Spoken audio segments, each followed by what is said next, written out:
Hello everyone, good morning. Welcome to Autism Connects ICAN. I really thank Mr. Frank to be here. Mr. Frank is the operation manager at Aventura Parks, the first IBCCES certified autism center attraction in Dubai, and a father of an autistic child. May I have Mr. Frank on stage? Thank you. Good morning. Thank you very much for the introduction. Thank you everybody for being here on a Friday morning. I know it's difficult in Dubai to get people mobilized and moving on a Friday morning. Nonetheless, it's an honor to be asked to speak here today. As mentioned, my name is Frank Raubenheimer. I'm the operations manager of Aventura Parks. We were the first attraction in the Middle East to be certified by the IBCCES as an autism center. I'm also a parent of a child with autism. So Aventura Parks, like I said, is the first attraction in the Middle East to be certified as an autism center by the IBCCES. The IBCCES being the only organization to internationally accredit and certify autism centers. All right. I'm going to be talking today about the process of certification, why we should do it, and I'm also going to talk about being a parent of a child with autism in the UAE and the region, and of course, at the end, I'll leave some time if there's any questions, anything you would like to discuss, and I will answer that to the best of my ability. All right. So, firstly, you might ask, why would we pursue a certification in the first place? Right. First of all, from a business point of view, if you have an attraction or an installation like we do, it makes good business sense. Being more inclusive means more revenue and a bigger draw. Also, this certification gives us a platform to show that we are certified and that we are trained and we can accommodate people on the spectrum. But it's not just about that. At the core of our business is learning and inclusion. So we decided to get the certification, but we kind of went about it in a reverse order, and you'll see that as I go on. But it's a win-win for us. We decided we wanted to be inclusive and we want to promote learning and education in our programs. And when we found the IBCCES, we were very impressed with how they aligned with what we were trying to do. Right. I'm going to go through the certification process, like I said. Firstly, it's about training, right? So in the beginning, when we had our first meeting with the IBCCES, talked about all the business-related things, what the outcomes are, what the costs are, what the benefits are, etc. Obviously, for us, we immediately opted for a full 5-year commitment, and then we kicked off this whole training program. Right. So, first 2 steps are about training. At least 80% of all customer-facing staff in your venue needs to be trained. This means that per role, they're divided to which level of training they will receive. We opted to go for 100% of staff, so whether they be administrative, ticketing staff, coaches on the ground, management, every single person in our organization has been trained in either sensory awareness training, where they would have that kind of interaction, and all the way up to the management that had more advanced, and the supervisors that had more advanced training. Then, after this training is completed, which is all online, it gets validated, right? So there are online exams, a site visit gets done, and the IBCCES makes sure that we actually did perform the training. Also, there's an online dashboard. You can see if you are the program lead, where each person in your organization is with the training, whether they've completed it, whether they've started it, whether they're struggling, whether they need to be retested. And then the site visit happens. So this site visit, for us, we started our process in January of 2022. February 14th, we had our first site visit. Now, this first primary site visit gets conducted to find out what you currently have. In our case, we were already well situated, and a whole report gets generated with what exactly we need to do, right, to attain accreditation.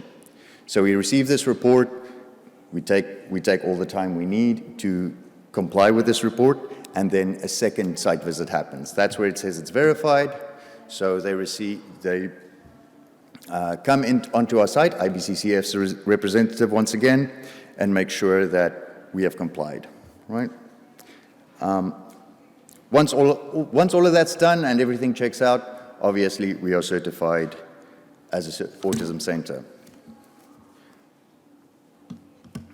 Okay, so what are these requirements? What are these enhancements? For us, mostly it wasn't too difficult. We are already very, very well situated. Aventura Parks is situated inside Mushrif Park in Dubai, which is a big natural green space. It's a gaff tree forest. We occupy 35,000 square meters of this.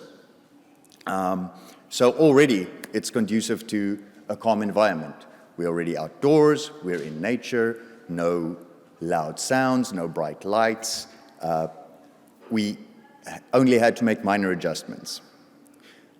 We added signage to all our installations. Whoops, where's my pointer? Oh, there we go. Signage to all our installations to indicate the sensory input of each of the games, each of our areas. We added a sensory guide to our website that would be on your left-hand side of that slide. And we also identified and created quiet spaces, right? So to assist with individuals that maybe get overwhelmed or need a little break or need to be moved out of a noisy or particularly difficult sensory area.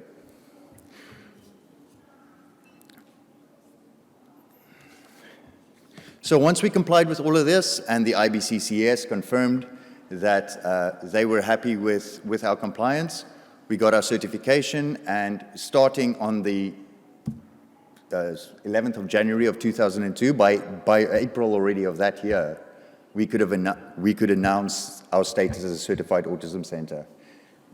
This is a very, very short period of time. During that same time, Atlantis the Palm, Aquaventure also started, and they just announced. Also, Warner Brothers and Yaz Attractions started their accreditation. Obviously, they're much larger organizations where we have about 45 staff. These guys are running 800 people, so the training takes a long time. The installations are big. But it took them a bit more time to get to the same point we are. That being said, none of these requirements or these adjustments that we have to make are pointed at changing the way you do business or changing the way you approach what you're going to do. It's taking what you already have and giving the best possible experience.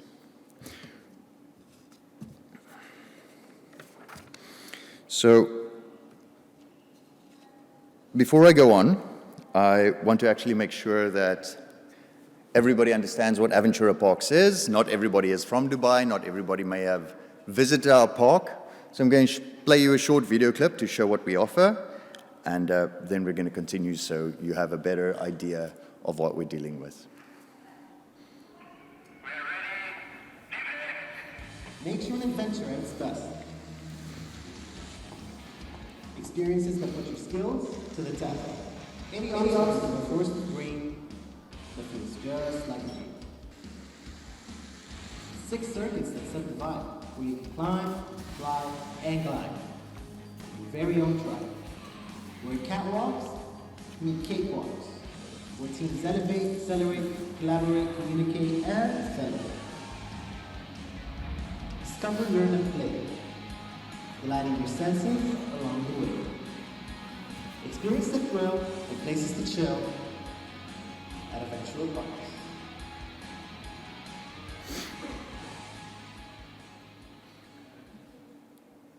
Right, looks like a very loud, noisy, and adventurous place, but it is pretty exciting, and it's not a bad office to have. As you can see there, we have three major verticals that we serve. The first being, obviously, our consumer market, which are people coming in to come and enjoy the adventure park for the day, come and enjoy the ropes courses.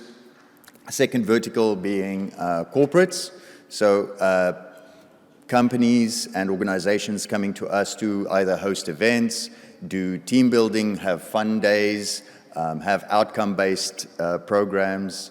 We also own one or two psychometric tools that help with that for leadership development or communication, reducing silos, that kind of thing. And then the major one certainly this year has been education.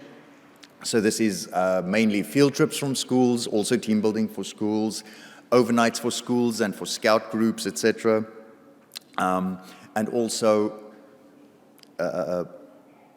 camps during school breaks. This is actually in our consumer section, but we handle it very much as group business like we would for the education. Okay, let me show you. So what have we learned since we have received our certification, right?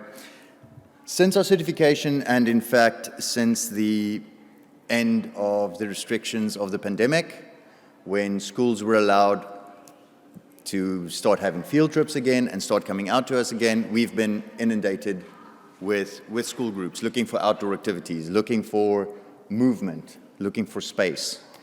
And what we've noticed, especially with schools, is that they rely heavily on, depends on your terminology, ILSAs, caregivers, one-on-one shadow teachers, and this is great, that's fine.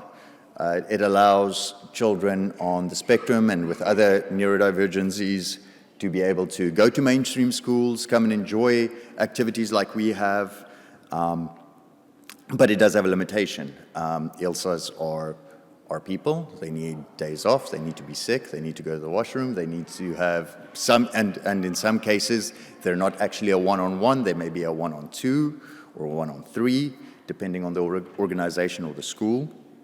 And then in those cases, and we've experienced them, it really helps to have personnel on the ground who are dealing with the customers, with the clients, that know how to deal with the situation, that have child protection training, that have a certification, that know what to do with a child that would wander, or that has a sensory sensitivity, or that has a meltdown that has been overstimulated, and how to mitigate those instances. Okay. All right. The importance of sensory play. I'll be honest, when I was putting this together, I didn't completely consider the audience. I mean, we're all at the ICAN conference here. Everybody understands what the importance of sensory play is. Everybody understands that, especially with autism, there's a lot of sensory processing issues, but I'm going to do my best and just redirect a little bit.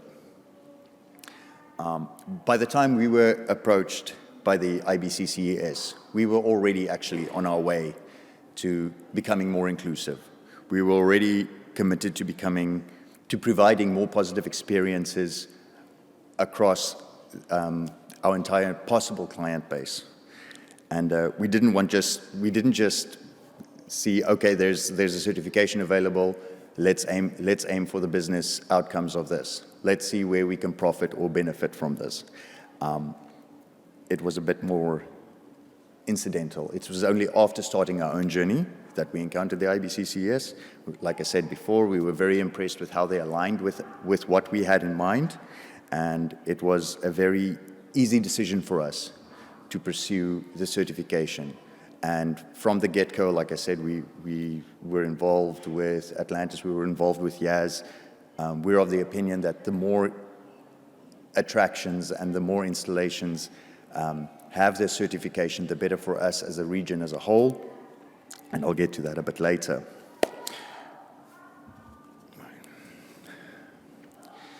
So this is how we got to where we are today. In 2017, when we opened our park, we brought a concept from Europe. We built the installations, and we thought, well, right, it works in Europe, it's going to work for us, let's open up, let's go. By the end of our first season, which was actually half a season in 2017, we realized that we already missed a major segment of who we were aiming for. At that point, it was mainly families, and that is that we didn't have anything for children below the age of around 5-6 years old, 1.15 meters tall, to do. So by the end of the first season, we started building a miniature ropes course over there. Oops. Started building a miniature ropes course, so we have something that doesn't use these complex belay devices and that doesn't require as much fine motor and gross motor skill to actually manipulate, so that little children can do something while their older siblings and their parents go up and play on our ropes courses.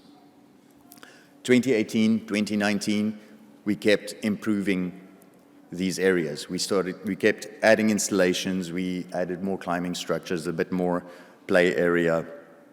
And then at the end of 2019, beginning of 2020, I was tasked to improve this even more.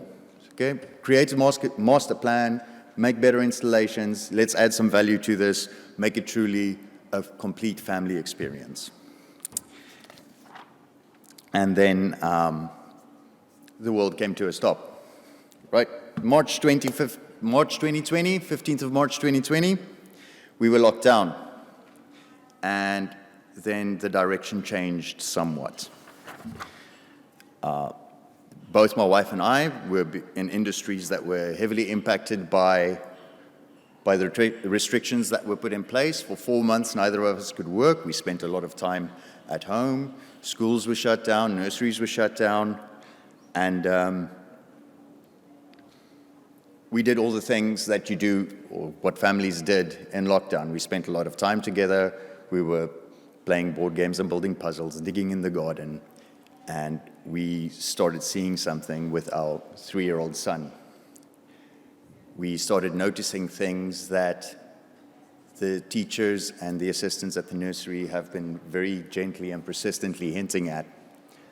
Very rigid behaviors, lining up toys, being less and less accepted of different foods, still having a speech delay for somebody his age, and difficulty with potty training even for a 3-year-old. So after working through the very real denial that a lot of parents have, we decided, okay, let's get him assessed.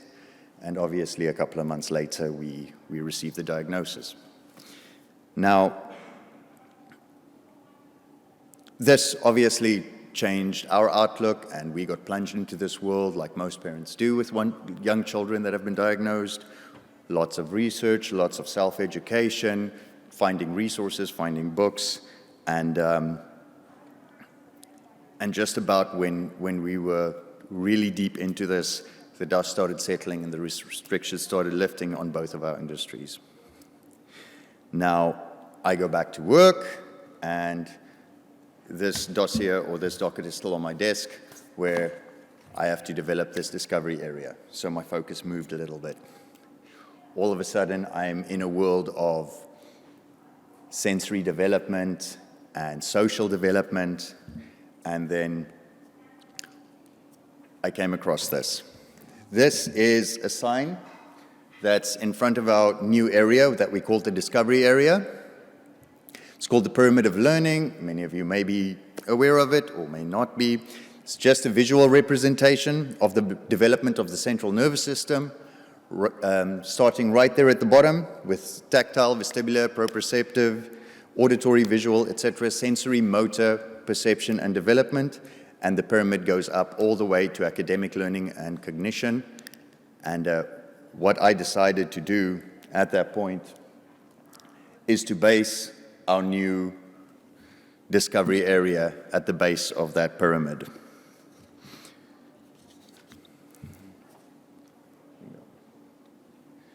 So the base of that pyramid consists of, I'll go back and show you,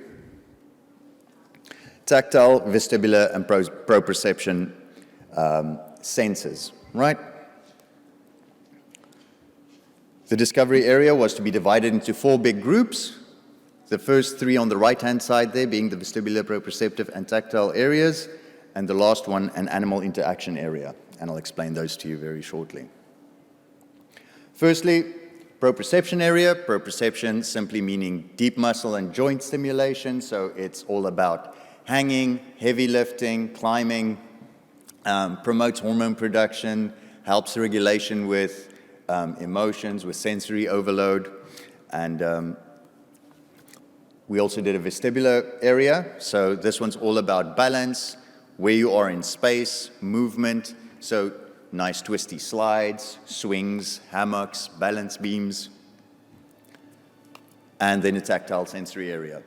Tactile sensory meaning I added water, there's scratch bins, scratch patches, with different textures of aggregate that they can play with, dig out little dinosaurs, etc., and a sensory path.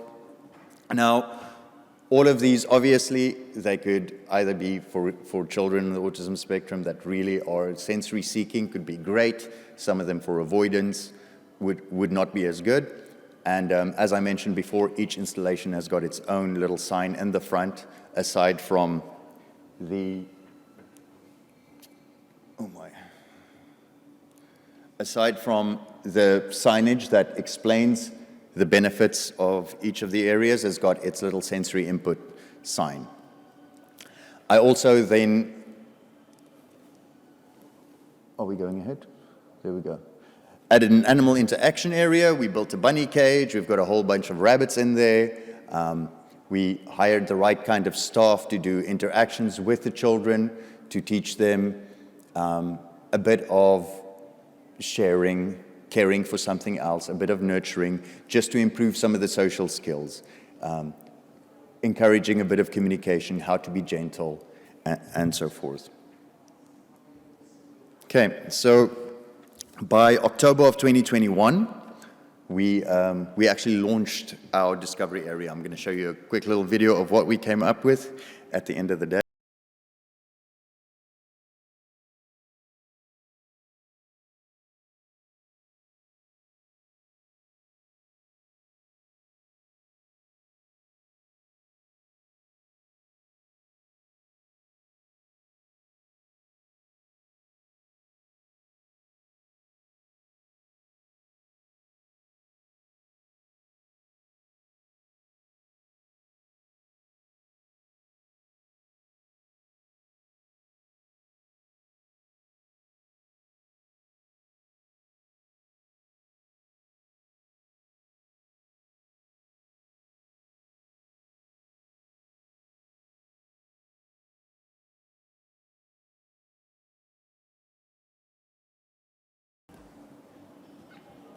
Right. So in addition to this, what I also developed was a nursery program that's nature-based and centered around this area. We bring in nurseries of children of all abilities and have them plant seeds, do collages with natural materials, do a nature collage, introduce them to insects and bugs, make them dig in the boneyard, etc. All very sensory, all very experiential learning, and all very inclusive. Now, this was our whole journey to certification. So we started being inclusive, and then we got the certification. And if you are heading or have the influence to get a certification, please visit the website for the IBCCES. And if you type it into a search engine, one of the first links you'll find is the certification process itself. But I will go ahead and go to being a parent of a child with autism in the UAE and in the region instead. I'm pushing a little bit for times because I would like us to stay on time. But anyway, we'll talk about quickly the advantages and the disadvantages that we have. First off, Dubai itself being one of the few cities in the world that opted to become a certified autism destination. So in conjunction with the IBCCES, they will receive this designation, or a community receives this designation when they have a certain number or a certain percentage of certified centers, if they obviously show the effort of making the community as inclusive as possible. And the government is very much about awareness and inclusion at this point. That's definitely an advantage being here. However, finding spaces, finding schools, vetting information is more difficult here than it would be in a traditional community. Dubai being very transient, especially with the expat population, makes word of mouth not as efficient if it would be in a more permanent community. And information is difficult to vet, even more than the normal. What works for one wouldn't work for the other. Another challenge is the lack of aid when it comes to, or the lack of relief when it comes to essential therapies, ABA, SLT, OT. Most medical insurances don't even cover them unless it's trauma-based or otherwise. And there is a push right now amongst advocates to change this, to improve this. And the big players are pushing for a change in this legislation. So, I mean, there is a light at the end of that tunnel. And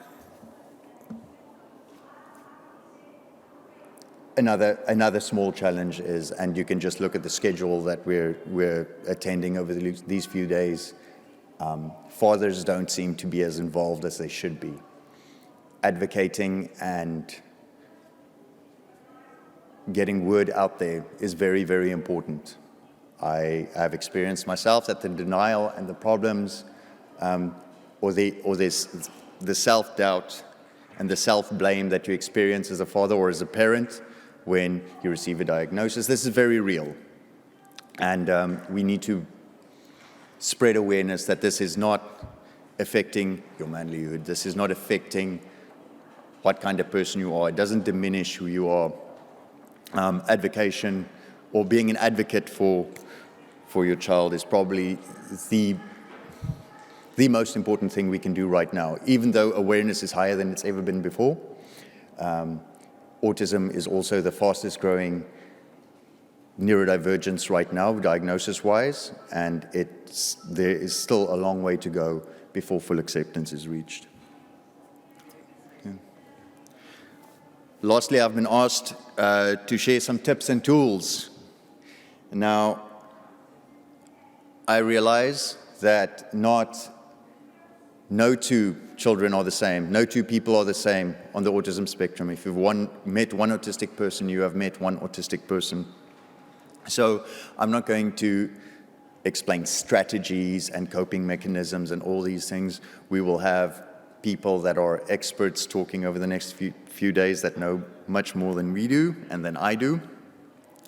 But I will say that we have been very fortunate with our son's team, and I use that word very specifically. My son's therapists, teachers, support teacher, ILSA, shadow teacher, whatever the terminology is that you would like to use, is exactly that. It's a team, right? And the core of that team is communication. We have to openly and candidly communicate constantly. Usually twice, but at least once a term.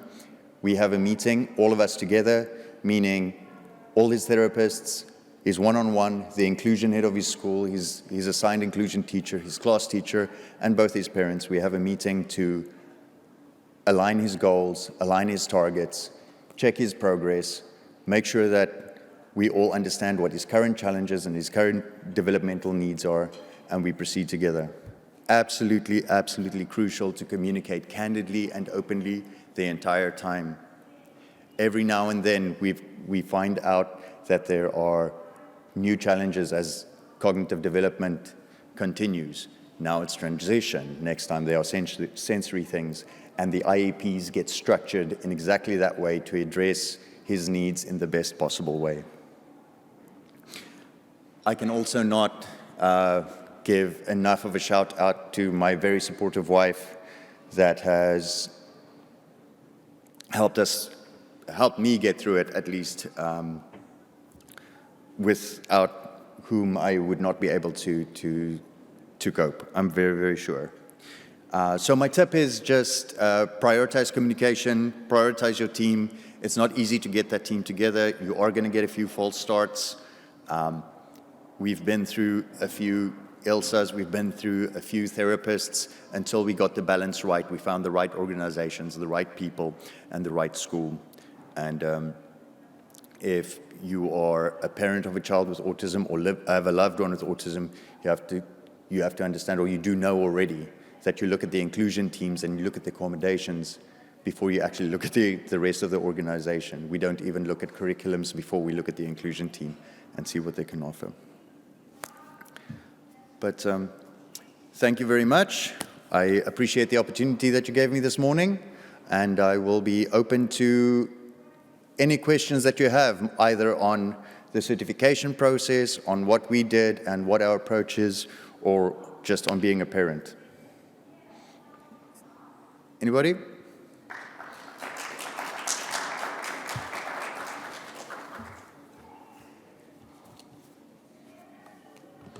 No questions? Just want to make a comment. It was very inspiring to hear how you keep coming up with approaches to keep this adventure going, especially after COVID. It was very inspiring. And I'm also very fond of movement. So I myself am very fond of movement and any kind of sensory activities with the children, especially on the spectrum. And the kind of opportunities that you're giving them, it's mind-blowing. So wonderful work, really wonderful work. I mean, I'm thinking for this thing to happen, I'm from Pakistan, and something like this doesn't exist there. Or maybe in a small hall, we don't have that kind of space. And then seeing what's happening here, I was just thinking in my mind, oh my God, if this happens there, it's going to be such an amazing thing. But then, I don't know, some years of work. So an inspiration. Thank you, Frank. Thank you very much. I appreciate it. Got about 5 minutes. Anybody else?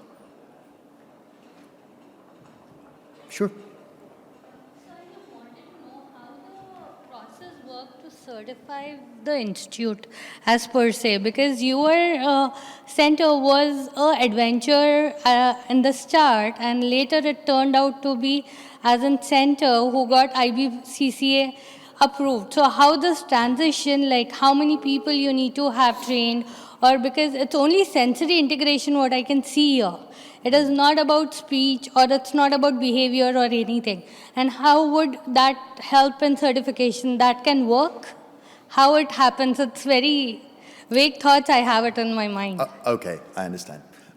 No, so we're an attraction. We are a theme park, essentially, is what our license says. So we don't necessarily need to do any of the sensory activities. We don't need to do anything specifically targeted. What we need to be able to do is accommodate neurodivergencies and other disabilities. And that's what the report and the site visits are for. You need to be able to have enough staff that can handle instances that happen, and things like signage needs to be updated, that kind of thing. So it's taking what you have and adding the accommodations to it. It's not necessarily targeting this specific group. It worked that way in our instance, but we were on that way already. It's not necessarily to have one or the other. Hi. I have one question. I mean, from a parent perspective, you have many parents in school who are in denial, and probably they accept after 4 or 5 years, and a lot of time has passed through. So how would you, what is your suggestion to help the parents change their mind? Yeah, that's unfortunately the truth. And I've had this conversation right before we started with your next speaker. Early intervention is the best way to go. There's no doubt about it with any expert. And my opinion is advocation. Be loud, be out there, tell them there's a bit of, this doesn't happen as often anymore, but about hiding the deficit or being ashamed of it, or keeping them separate. My son is in a mainstream school, and I openly talk to anybody that would want to listen, and hopefully seeing that this is not a sentence to be borne. It's not a difficulty, right? I'll say that he's my only child. I don't know anything else. I know how to raise a son with autism, and it's not a sentence. It's an absolute joy. It's an absolute honor. So advocation, talking about it, and putting it out there, and showing other parents that it's not a burden to be borne. That's all I've got for that. Thank you. Last one? No? Of course you do. Sorry, this is Cliff Bolton. He's the General Manager of Aventura Parks. Another reason why I'm asking the question. So first of all, thank you for sharing the experience of your journey with Aventura Parks, and mainly with your son, who has the determination. But regarding you as a parent, if you had an opportunity to choose the support level that you would like as a parent, what would that be? Okay, support level, once again, varies very much individual to individual. So individuals that have physical deficits obviously need higher support. I personally prefer that my son is not specifically catered to, but can be accommodated. Social development being something that is an issue for him. You kind of led the question because I know where you're going. We have school camps or school break camps at Aventura, and my son goes to them every single school break. And we keep sending him, because every time he returns from one of those camps, his therapists, especially the speech and language that we have that deals with more of the social stuff, is, oh, what were you doing? This is improved, that is improved. So him not being specifically catered to means that he doesn't have a one-on-one in the camps. He doesn't have a specific quiet space or a specific sensory box to help him between activities. The staff can accommodate him, can see when an issue is arriving, can deal with them, but he's not specifically catered to. He's gently forced into a situation where he has to speak, where he has to interact with other children to be understood, to participate in the activities. So for us, that works very, very well, and we've seen very positive outcomes for it. But like I preambled, it's very, very individual specific. So I think one of the major supports that you would require as a parent is more on the medical element, or the support element with the therapist, and the development of knowledge, information, and support from the government side, and from the medical side when it comes to the medical insurance from organisations like ourselves. I think that will benefit you as a parent having that support, correct? Yes, I mean, in the current community, this is a big push that's happening right now. A lot of parents feel the same way. being in Dubai, it's already not the most accessible private education, which we all are forced to use as expats. And then added onto that is all the therapies, added onto that is the shadow teachers, added onto that is all the other accommodations that we have to make. So yes, it's definitely definitely a boon if we were to receive any support or relief in that area. Okay.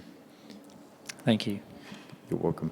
Okay, guys, I think that's all we have time for. I'm already 1 or 2 minutes over the time, and I said I would stick to it. So thank you very much, and I will be here for the rest of the day if you would like to run into me and have any other questions. Thank you very much.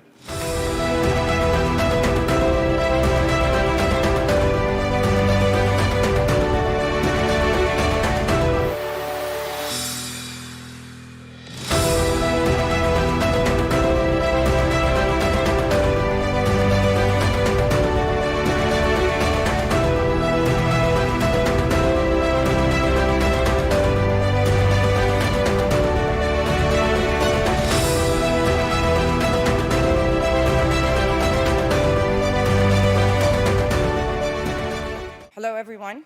It's really nice to be here, and we're going to have Dr. Temple with us live right now. Dr. Temple does not need an introduction. Can you tell I'm one of the biggest fans here? But Dr. Richard will introduce her.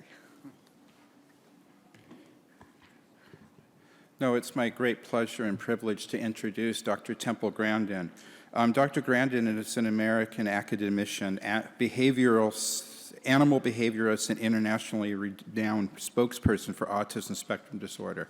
Dr. Grandin is one of the first autistic people to demonstrate the insights that she has gained from her personal experience of autism. She is currently a faculty member with animal sciences in the College of Agricultural Sciences at Colorado State University. Based on her experience, Grandin advocates early intervention to address autism and support teachers and professionals who can redirect children and adults in fruitful decisions and directions. She has been an outspoken proponent of animal rights and the neurodiversity movements. In 2010, Temple Grandin was listed as one of the 10 most influential people in the world by Time 100, which named her in the Heroes category. In 2011, she received a double Helix Medal and has received many honorary degrees from many universities, including McGill, Swedish University of Agricultural Sciences, Carnegie Mellon, etc. Grandin has been featured on many media programs. She was the subject of an Emmy and Golden Globe-winning biographical film, Temple Grandin. In 2018, Grandin was featured in the documentary This Business of Autism, which explored autism employment and the success of autism employers. She has been written up in Time, People magazine, Discover, Forbes, and the New York Times.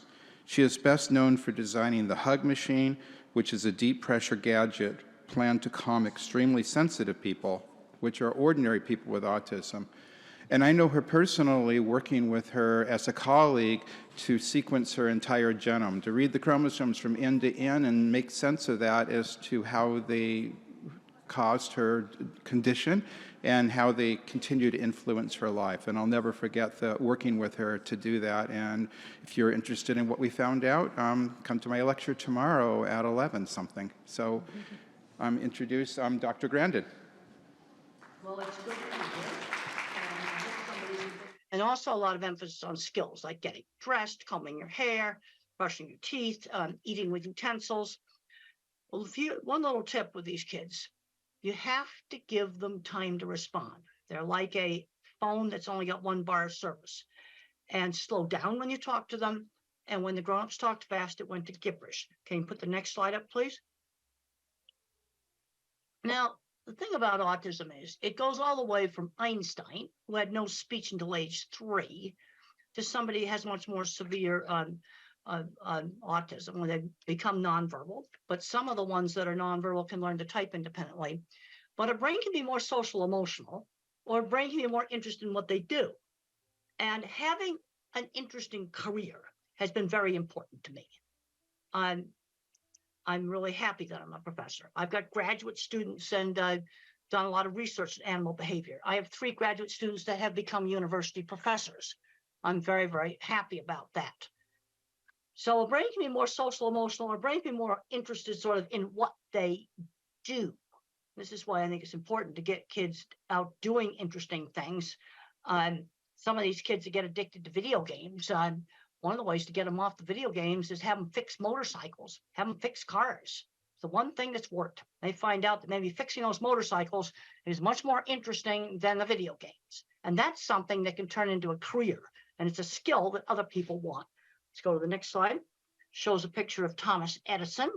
He would probably be autistic today. He dropped out of school. Now, fortunately, he had a mentor. And he had a mentor that taught him how to use the telegraph. It's really important for students to get exposed to things. I was not originally in the cattle industry. I got exposed to it as a teenager. And I had very good teachers and mentors, starting with my mother when I was very young. She was always pushing me to do new things. She encouraged my ability in art. I had a wonderful primary school teacher. I had a wonderful science teacher who got me interested in studying with all kinds of interesting projects to do. Good teachers are so important. Let's go to the next slide. There's Einstein. He would probably be in an autism program today. Let's go to the next slide. The next slide up, please. Now, I'm a kind of a NASA fan, and I got 5 years ago. I got a chance to go visit visit this launch pad. This was like so much fun, and what I learned when I went there is the astronauts they had the, we call it the right stuff, but they were people that had Tourette's syndrome, that were dyslexia. They were building the launch pad. They were designing control rooms. There were people there at NASA, really smart people that were, some of them probably were on the autism spectrum. I've been to many, many NASA sites. And if you look at the old videos of going to the moon, look at the people in that control room. I think there was quite a few autistic people there. And they were really happy that they got to be involved in that project. Let's go to the next slide. Now, I've got emotions, but I get emotional over interesting stuff I do. And Voyager spacecraft now is 45 years old. The scientists are in their 80s now. They are still tracking it. They've managed to keep it going. For a long time, they had to work out of a storefront next to a McDonald's, but they kept it operating with no funds. And I can get really into that because it's so cool what they're doing. They're still learning from this spacecraft that's 45 years old. Let's go to the next slide. Got past Saturn. We can go to the next slide. And then you've got the techies down there that keep that antenna going. Yeah, they probably have to do it at 3 o'clock in the morning. I got a chance to sit at the original mission control desk. That was really, really cool. Go to the next slide. Now, let's not get hung up on the labels. Autism is this big spectrum. And the problem with autism is they keep changing the diagnosis. Originally, maybe 30 years ago or so, you had to have speech delay to be labeled autistic. And then they added Asperger's syndrome, where you could be socially awkward with no speech delay. And then in 2013, they merged everything together. And you've got a spectrum that's going from Einstein to somebody that may have much more severe problems. But I can't emphasize enough on working with the little kids, because when I was 3, I looked very, very severe. And we can go to the next slide. I have grandparents that come up to me all the time, and they find out they're autistic when the kids get diagnosed. That just happens all the time. And sometimes adults later in life getting diagnosed helps them with their relationships. But I'm concerned that too many fully verbal, smart kids on the spectrum get so hung up on the label, the parents get hung up on the label, that the kid's not learning basic skills like shopping, learning how to save money, doing laundry. Just very, very basic things. Another big problem I'm seeing is not making the transition into the world of work. Work skills are not the same skills as academic skills. We need to start children when they're 11 years old, maybe volunteering at a fruit stand or something like that, where they learn how to work for somebody outside the family on a schedule. Let's go to the next slide. And that's me having a real fun time at the vehicle assembly building. We'll show another slide, all the cool stuff I got to go do there, like go up on the roof and I wasn't supposed to. That was really cool. All right, let's just get back to the getting important stuff in autism. Let's talk about some basic issues here. Sudden surprises scare. Okay, let's say a child's going to go to a new school. We'll try to visit it maybe before they go there, or look at the website. The other thing that's difficult for a lot of individuals with autism is multitasking, when you rapidly have to multitask. But we've got to get these kids out doing stuff. We've just got to do that. And I was brought up in the 50s, and we used a method, I call it teachable moments. So let's say I took my drink right here, and I stirred it with my finger. That's bad table manners. Now, my mother, instead of saying no, she would say, use the spoon. People think it's disgusting when you put your finger in the cup. She would give the instruction instead of saying no. That was my generation, a method of teaching social skills. And social skills were taught in a much more structured manner than they are today. We need to limit the screen time, the phones and the computers, to about an hour a day. And we need to get kids out doing things. Today, I saw some kids out playing in the playground that's near my house, and that's the kind of stuff that kids should be doing. Let's go to the next slide. So there's the teacher there working with a really young kid. And the thing I have found on very young children's programs, some teachers just have the ability to work with these little kids. Now, if you've got a little kid that's not talking, the worst thing you can do is let them just sit and play with a phone all day. That's the worst thing you can do. You need to get an effective teacher working with them. And I find some teachers have the ability and some don't. Let's go to the next slide. Teaching turn taking. That was done with me with board games. You have to learn how to wait. It's something that's very important for young autistic children to learn how to wait. And we'll go on to the next slide. Teachable moments. We already talked about that. You don't yell and say, stop it. You give the instruction and the reason why. Let's go to the next slide. You need to limit the video games. One of the things that I was not allowed to do when I was in high school was just become a recluse in my room. I was not a good student. I was a terrible student, but I still had to attend to classes. You know, too many of these kids are just getting on the electronics and just staying in their room, playing video games all day, and they're not getting wonderful jobs in the video game industry. And if they were getting wonderful jobs in the video game industry, I'd be a lot more positive about it. But some young adults, again, addicted to video games, the one thing that was successful in getting them off of it was working on motors and engines. And they found out that they were more interesting than the video games. Let's go to the next slide. Now, my mother would always stretch me to do new things, but she always gave me a choice. You know, we could go to this store or that store, or you could do this activity or some other activity. Always giving choices. You can do your homework when you get home from school, or you can do your homework after dinner. Giving some choices. And one of the things that helped me, being raised in the 50s, is we had sit-down dinners. And, you know, my sister and my parents would take turns telling about their day. Unfortunately, in some families, that's not happening. And this was part of getting me to be a lot more social. And you can learn business social. Another thing that was done in my family is when we were 7 or 8 years old, and it was done with most of the families in my generation, is when I was a little kid, I had to dress up in my good clothes when the parents had a party, and I had to serve the snacks. I had to shake hands with them, learn how to talk to them. Really, really good social training. Let's go to the next slide. Let's talk about sensory issues.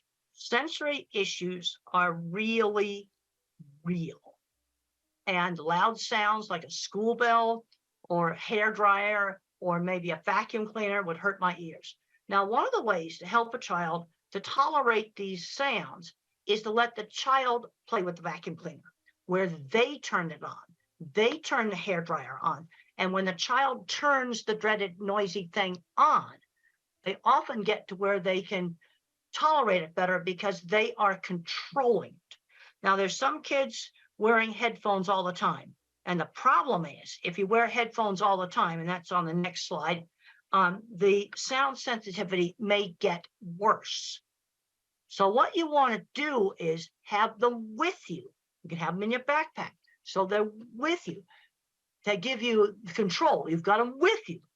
But then you try not to wear them. Because I've heard stories where they were wearing headphones all the time and the child got so sensitive, he couldn't tolerate quiet conversation at the dining room table. But sensory problems really are real. Sensory integration methods can be helpful. There's a paper you can look up online that's called Environmental Enrichment is an Effective Treatment for Autism. And it's a method where you stimulate two senses at the same time. Maybe touch a warm coffee cup and then smell some aromatherapy. So you're stimulating two senses at the same time. And the title of the paper is Environmental Enrichment, an Effective Treatment for Autism. Now, let's say we have a nonverbal older child or adult and problems with maybe destructive behavior or hitting.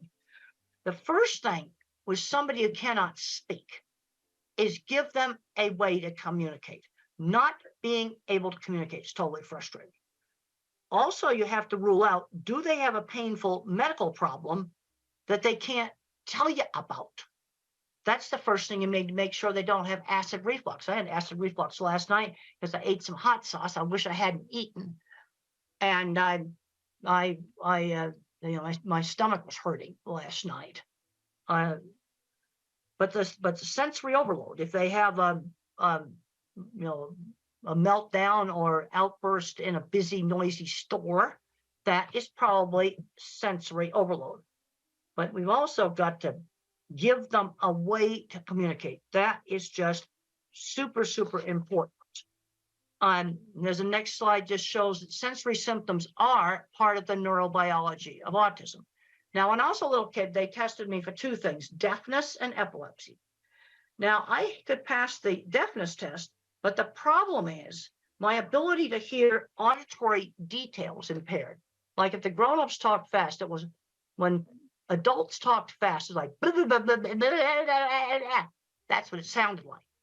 Because I didn't hear the hard consonant sounds. Like if someone said the word cat and they said it fast, I would hear ah.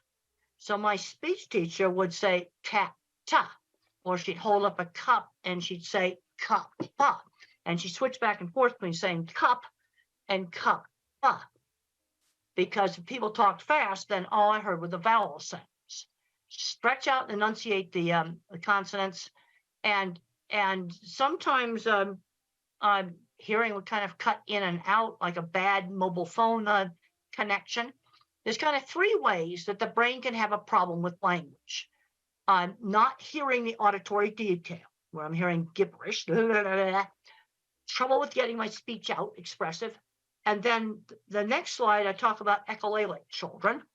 And echolalic children, they have good speech and they will recite an entire movie script. But the problem is they don't know what the movie script means. That's the problem. So in Life Animated, what these parents did is this child had memorized Disney movie, and they picked out phrases in the movie that could be used in real life.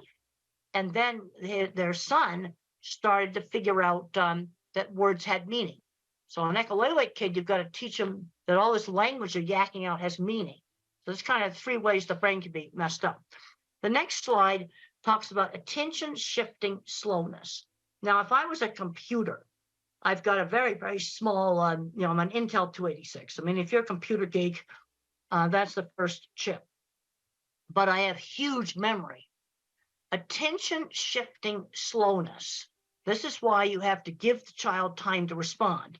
The next slide shows attention shifting slowness. It's an old Ami Klin slide, and look at how the normal person's looking at the eyes. But the other more important thing in this slide is look at how many times the normal person looked back and forth compared to the autistic person who's trying to lip read. tension shifting slowness. All right, now let's look at things where this could cause a problem at work. I want to see these kids get employed, and I want to avoid the jobs such as rapid multitasking at a McDonald's takeout window. That would be a very bad job. Another problem is I don't have any working memory. So if let's say I have to like shut down the cash register at night at a store, and then maybe 5 or 6 steps, I need to write them down. I need to write the steps down like a pilot's checklist. Long yakety yak strings of verbal information do not work with me. Let me make a pilot's checklist. Okay, and if you don't want to disclose autism, just say to your employer, pilots need a checklist. I need one too. And for pilots, it's mandatory. In every country in the world, pilots have to use checklists. Now, I'm talking about giving the child time to respond. When I was 5 years old in school, we had a little assignment where we had to name the pictures that began with B as in beautiful. So I called the suitcase a bag, and the teacher marked it wrong. And she didn't give me time to explain that in our house, they weren't suitcases, they were bags. And that was very, very frustrating for me. In the next slide, we're going to be talking about some visual problems. I don't have visual processing problems, but some individuals do. And vision might break up similar to a migraine headache.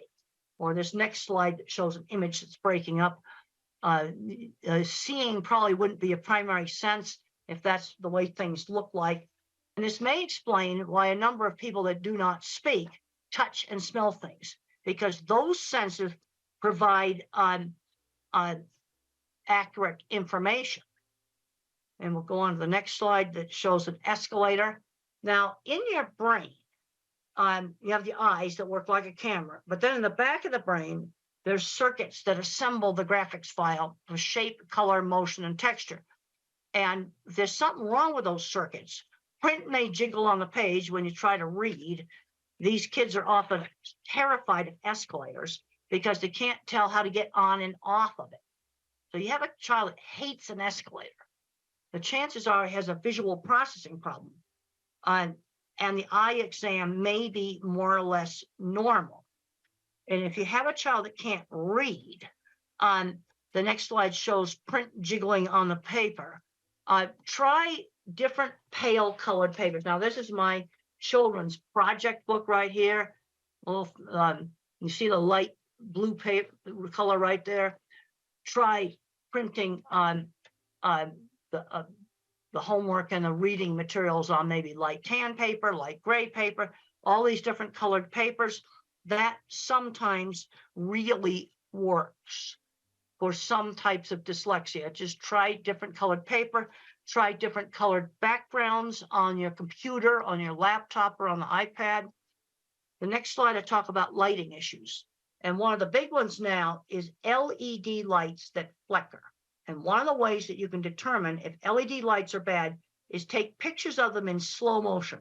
So you want to wave like this, because when you play it back, you want to make sure it's playing back in slow motion. And you're going to find some flat screen TVs that flicker.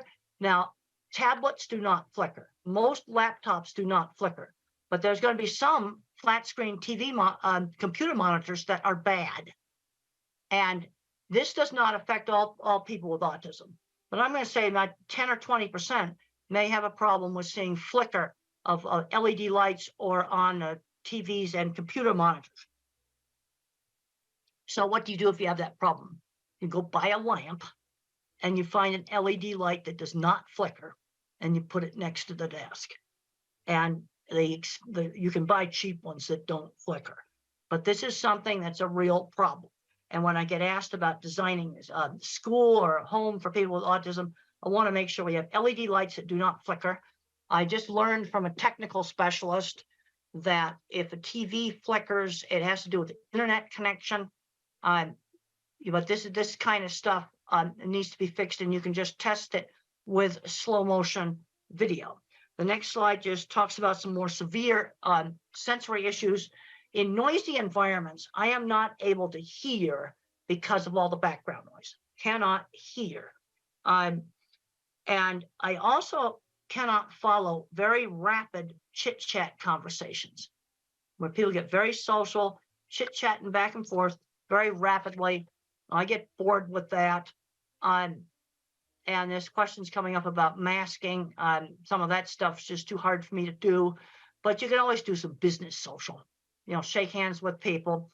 There are some individuals that need breaks, but sensory problems are real. Let's go on to the next slide.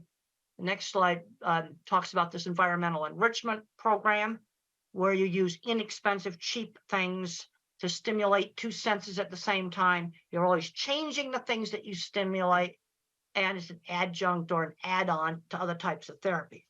Now, the next slide shows some really wonderful books for that have been written by non-speaking autistics. Now, I really like How Can I Talk My Lips Don't Move by Tito. I had a chance to meet Tito, and he came into a library, and he was flapping and everything. And I wanted to see, I tested him with a really, really strange picture that he had never seen before, and it had an astronaut in a spacesuit riding a horse out in the desert. And I showed that to Tito, and he types really fast, Apollo 11 on a horse. Another good book's Carly Fleischman's, Arthur Fleischman's Carly's Voice. Then you got The Reason I Jump, the sequel to The Reason I Jump. I like the sequel. It's a better book. But I'll give you a little tip about the typing. Remember the problem with attention shift. Okay, like on this desktop, my keyboard's way down here. But when I type, that print appears way up here on the screen here, and the keyboard's down below where the video is. Now, many people with autism cannot make that attention shift. And that's the reason why you want to use a tablet, because the virtual keyboard, with using that virtual keyboard, the writing appears right next to the top of the keyboard. Or you're going to have to, on a laptop, put the keyboard on a box, and you need to make sure it's a monitor that does not flicker. This is really, really important. Next slide just shows some brain scans. And the point I want to get across right there, different parts of the brain get turned on when you do different things, like seeing things, hearing words, thinking about things. And where there's a problem in autism is in kind of the inter-office communications.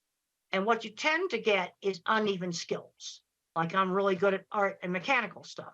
Somebody else might be really good at mathematical stuff. And we'll just show some more pretty brain scans. Next slide shows, oh, that's my skull. Let's show the next slide. That's the microbiome. You see the little tiny hairs there.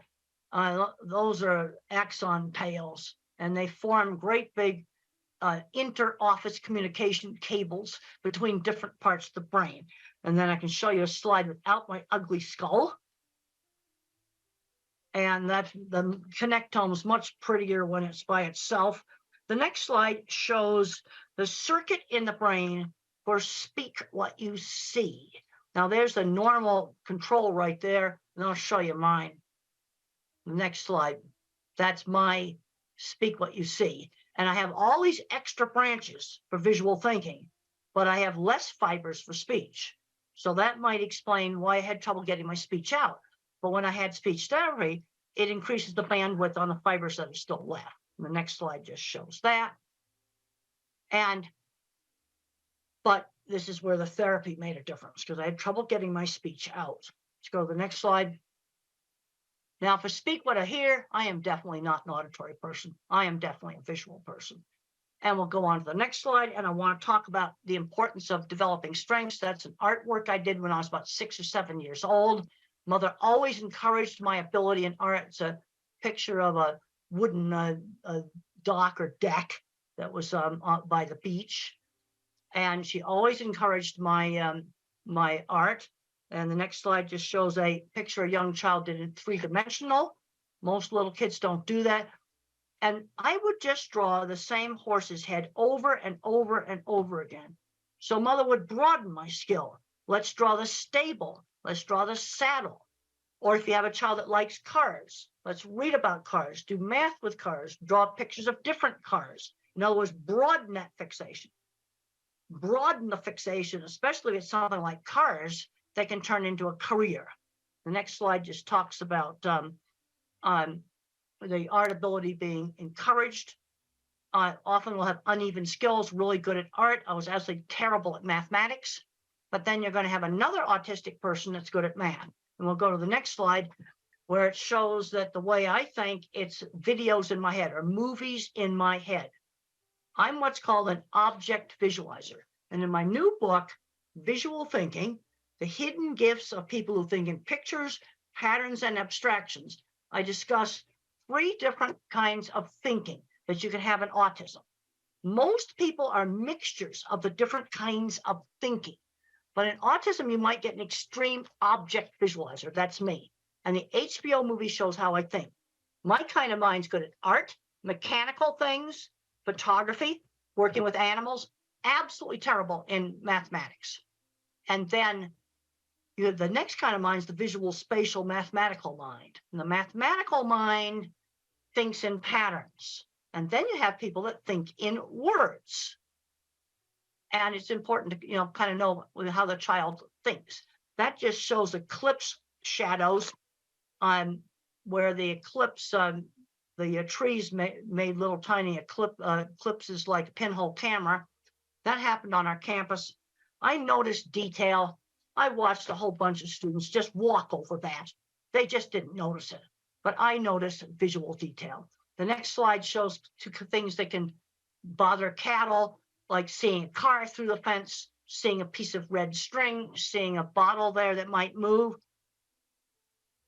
Little things that people don't notice. Also in autism, there is there's some better ability to pitch discrimination. There's been a lot of research that shows that these sensory things really, really are real.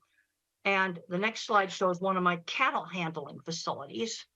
And how did I sell my work? One of the things I did to sell my work was to show off pictures of things I had designed. And one thing I really liked in the HBO movie is that it showed my actual projects. It also shows how I think in pictures. It's very, very accurate on that. And I can say that the geek side of me really liked that. The next slide shows a recreation of one of my projects in the HBO movie. I thought that was just so cool. I really, really liked that. The next slide shows starting on my very first project. Now, I had some good mentors in the construction industry. On my first project, the Swift plant in 1974, I criticized some welding, and I said it looked like a bird had poo-pooed on it, and that was pretty rude. And the plant engineer pulled me into his office in private and said I had to apologize for that rude kind of talk. He told me what I should do. And then another person that helped me was a small contractor, steel and concrete work contractor, who had seen my drawings and seeked me out. And for 10 years, we built projects together. And so those are on a construction site, some of my early projects. And some of the most fun stuff I ever did was working in construction. And I worked with a lot of people that were probably dyslexic, ADHD, or autistic. Some of these people owned big companies where they made mechanical equipment. They had lots of patents. I really put the emphasis on the career. This is what's made life happy for me, is having a fulfilling career. The next slides just show some of my drawings. And when I showed people my drawings, they were impressed. That's how I sold jobs. Okay, let's work on what are we going to do about job interviews? Well, a job interview for me was lay the drawings on the table and show off the drawings. That's what I did. And they'd look at my drawings and go, wow. In fact, actually today, now that everything's computerized drawings, I'm seeing some very bad drawings. And now the next drawing shows a dipping vat system. And you can see on the concrete work, I have all the reinforcing rods drawn in there. 4 years ago, I got a really horrible set of drawings that the engineering firm had done on a computer, and they hadn't drawn in the reinforcing rods. I marked them all in pencil, and I said, you go back to that engineering firm and get it done right. This is a piece of equipment I developed for the meat industry called the center track restrainer system. You can see a lot of complicated steel work there. And one of the people I worked on this was autistic, undiagnosed. special ed department builds the stuff. And we need these skills. We need to find back doors into jobs, where you just kind of bypass the interview and get jobs. Well, a friend that has a store and maybe they'd be willing to work with the kid. I think I'm going to stop there. You can have the rest of the slides because I'd like to do questions. And I've already talked about some of the most important stuff, but what you see right there is high-end skilled trades. And I was very interested. I went to the Steve Jobs Theater right before COVID shut everything down. And the glass walls came from Italy and Germany. And the carbon fiber roof came from Dubai. That's very, very high-end skilled trades. That's something to be proud of. All right, let's get some questions going right now. Hope I'm going to get some questions. Hello? Hello? Yes, let's get some questions. Yeah, just a second. Hi, my name is Sona. I have a son. He is nearly 8 years old. And I always have this question because I'm a big fan of you and I know you know a lot about autism and animal behavior. So I wanted to ask, what's the connection between visual sensory preference as my cats and my son? They both like similar toys and they have similar visual preference. Is there any link? Does your son speak? He is speaking, but he is not like having any big vocabulary. So he has very short vocabulary and has sensory issues. Does he have a decent way to communicate? Even something out like one of these computerized things that will speak, or a picture board or something for him to communicate with? No, we never use like visual pictures like PECs. We never use those. So we encouraging him to use more spontaneous speech and the speech therapist, the ABA therapist, all of them, what they recommend, we follow that. Well, if he can learn to speak, then you don't need to use PECs. But Yeah. if you have a child that has like 3-word vocabulary, and he's 8 years old, we need to give him another way to communicate more easily. And that, I can remember the frustration when I couldn't communicate. And I remember that, I showed you that picture of the bicycle in the suitcase. And it was so frustrating when the teacher didn't give me time to explain that in our house suitcases were bags. And I didn't understand the concept of the letter B, the sound of the letter B. But there's a point where they need to get a better way to communicate. Yeah, some kids can do sign language, some kids there's various programs you can get for tablets. Yeah, the thing is he started talking just before he gets 6, so it's really delayed. So that's why... But is he starting to talk? Are you getting more and more language?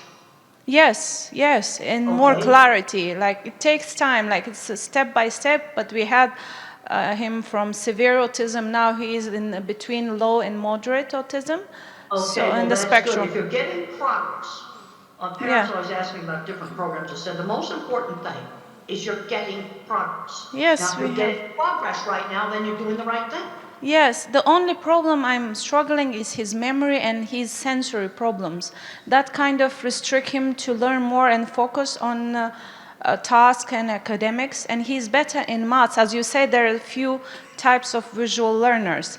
He is more into maths and numbers rather than alphabets and reading. You see, because I said there's a visual kind of autism. That's me. Yeah. But there's also a mathematical. There are kids that are very mathematical. He is visual in maths, but he's not very visual in, he's not into reading that much, but he's better in maths, like counting and numbers. He's really good with numbers. That's good. Then you maybe you can move him ahead in numbers.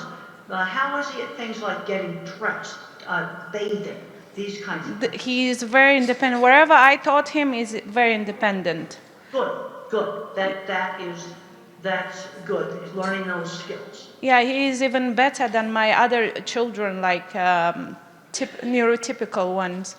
So he is more independent than them, and he understands routine better than them. The only problem I have, I can't find his special skill. He really likes music, and he is very athletic. He does parkour, he does swimming, he does cycling. Well, good. He's very athletic. That's good. And see, the problem you got with autism is it's such a wide spectrum now. Let's say you take a diagnosis like dyslexia. Okay, that's problems of reading. Or ADHD, you tend to, detention. It's a much narrower diagnosis, and this is the problem we've got. We've probably got half of autistic kids that have a special skill, and there's going to be some that don't really have a special skill. Yeah, he has autism, ADHD, and dyslexia, all three, and Erlin syndrome. Well, the Erlin syndrome, have you tried the Erlin glasses? Yes, I myself, I qualified as well. I just took the course so I can keep checking on him. Yeah, we got the glasses. Well, the other thing I find that works also for people that have Erlin syndrome, I talked about the colored paper. Yeah, we do use. So you're Yeah, doing that we do on the use. All of overlay. his notebooks are turquoise. Well, like I've got a tan shirt on right now, and that would be one of the colors, the light tan like this shirt. Some people like that, and then other people, they like this light blue that's on my children's project book. Yeah, that light blue, that's the thing for him, Light blue, calms like him. my tie. Yes, You it see, calms it him. needs to be the pale colors. Yeah. Not dark blue, light blue. Yeah, I changed Light those, but black. he still have visual sensory problems. So is And there what any about- connection? Now, what about sound sensitivity? Sound sensitivity he has, but I kind of always give him that opportunity. Like you said, he's in charge of hair dryer. Okay. He's in charge of hand dryer. When we go to cinema, at the beginning he was very hesitated, but then he got used to. Now he is properly sitting like other children. So I kind of make him to be prone to that, and he's used to it. Well, that's good that you see him and making him. See, when the child turns the hairdryer on and off, or the vacuum on and off, where they control it, Yes. that to desensitize some of that.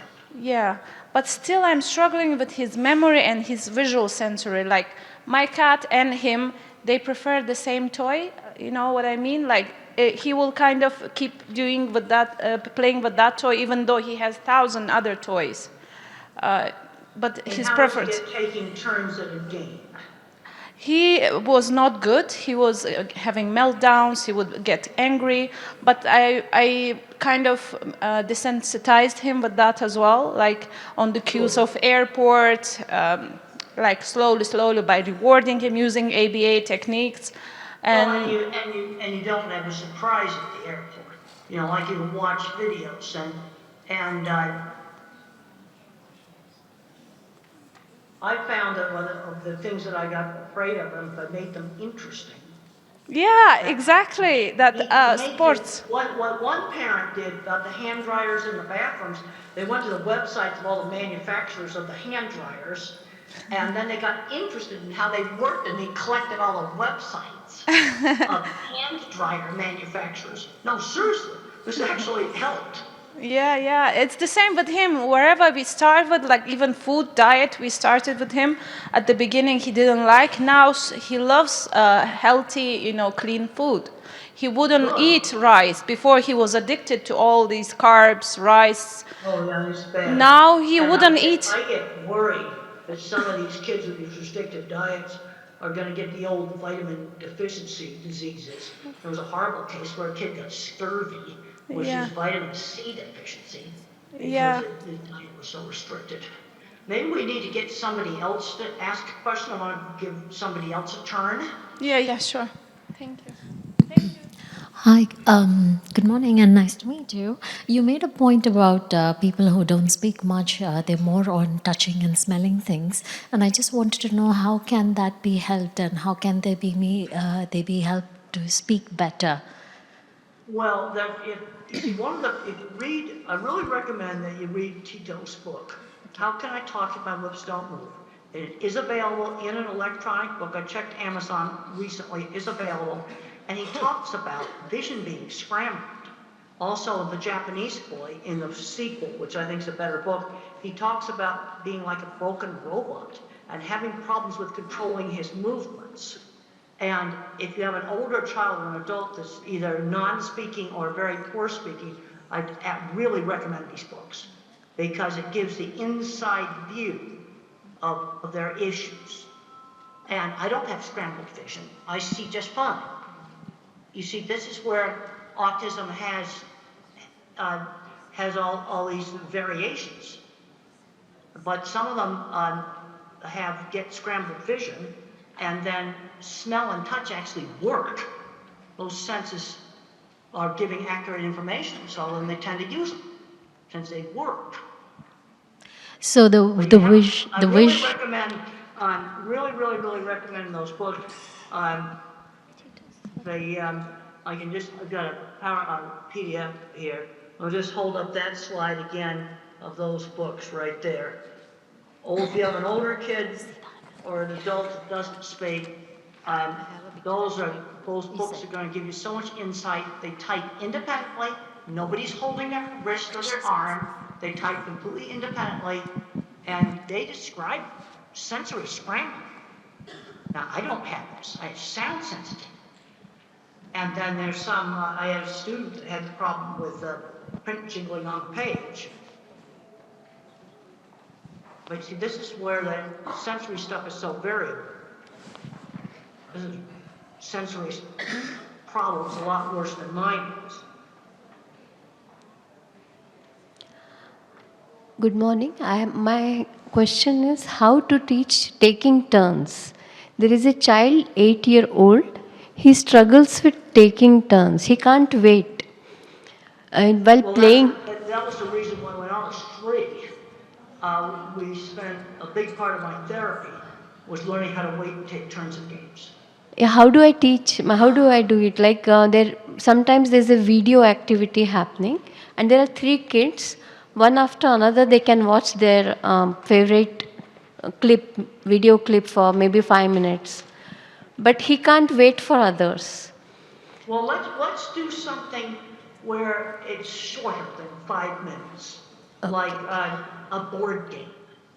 We played a lot of Parcheesi, which is a very simple board game where you shake little cups with dice in it, and you move little wooden pieces around on the board.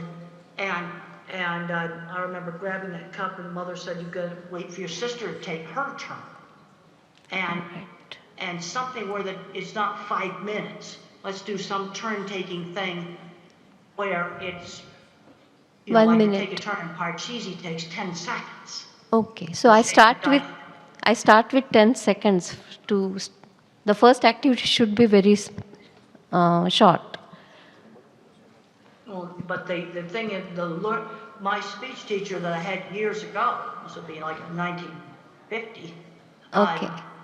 She just knew that teaching the kids how to wait and take turns was super important. My therapy had a lot of emphasis on that. All right. How to wait in line. Okay, you're at the supermarket and you've got to wait in line. You can't cut to the front of the line. That's also turn taking. The child is able to wait in queue, but only taking turns when there's a person who is talking to him. He finds it difficult. In queue, nobody is speaking to each other. They are facing the other way, so he finds it very easy to wait in queue. But But when he has to play with other children, or he has to watch a video and wait for that time, he feels that he's not given he's not having control on his activity. I don't know what is the exact feeling he has. Well, you might try different things. When we were kids, we did a lot of relay races where you'd take turns running and kicking a ball or something like that. Yeah. Try some different things that involve taking turns. Now, if you're watching videos, one thing I'd recommend is the phone be physically passed. All right. The phone has to be physically passed around. Thank you so much. The taking turns means the phone has to be given to the other person and passed around if you're doing something on a phone. All right. I think that's going to help on the taking turns. Thank you so much. Okay, well, maybe we can get another question. Hi, Doctor. Nice to meet you today. In the last 5 years, we're hearing somebody tell autism causes by TV. I want today listen in your opinion.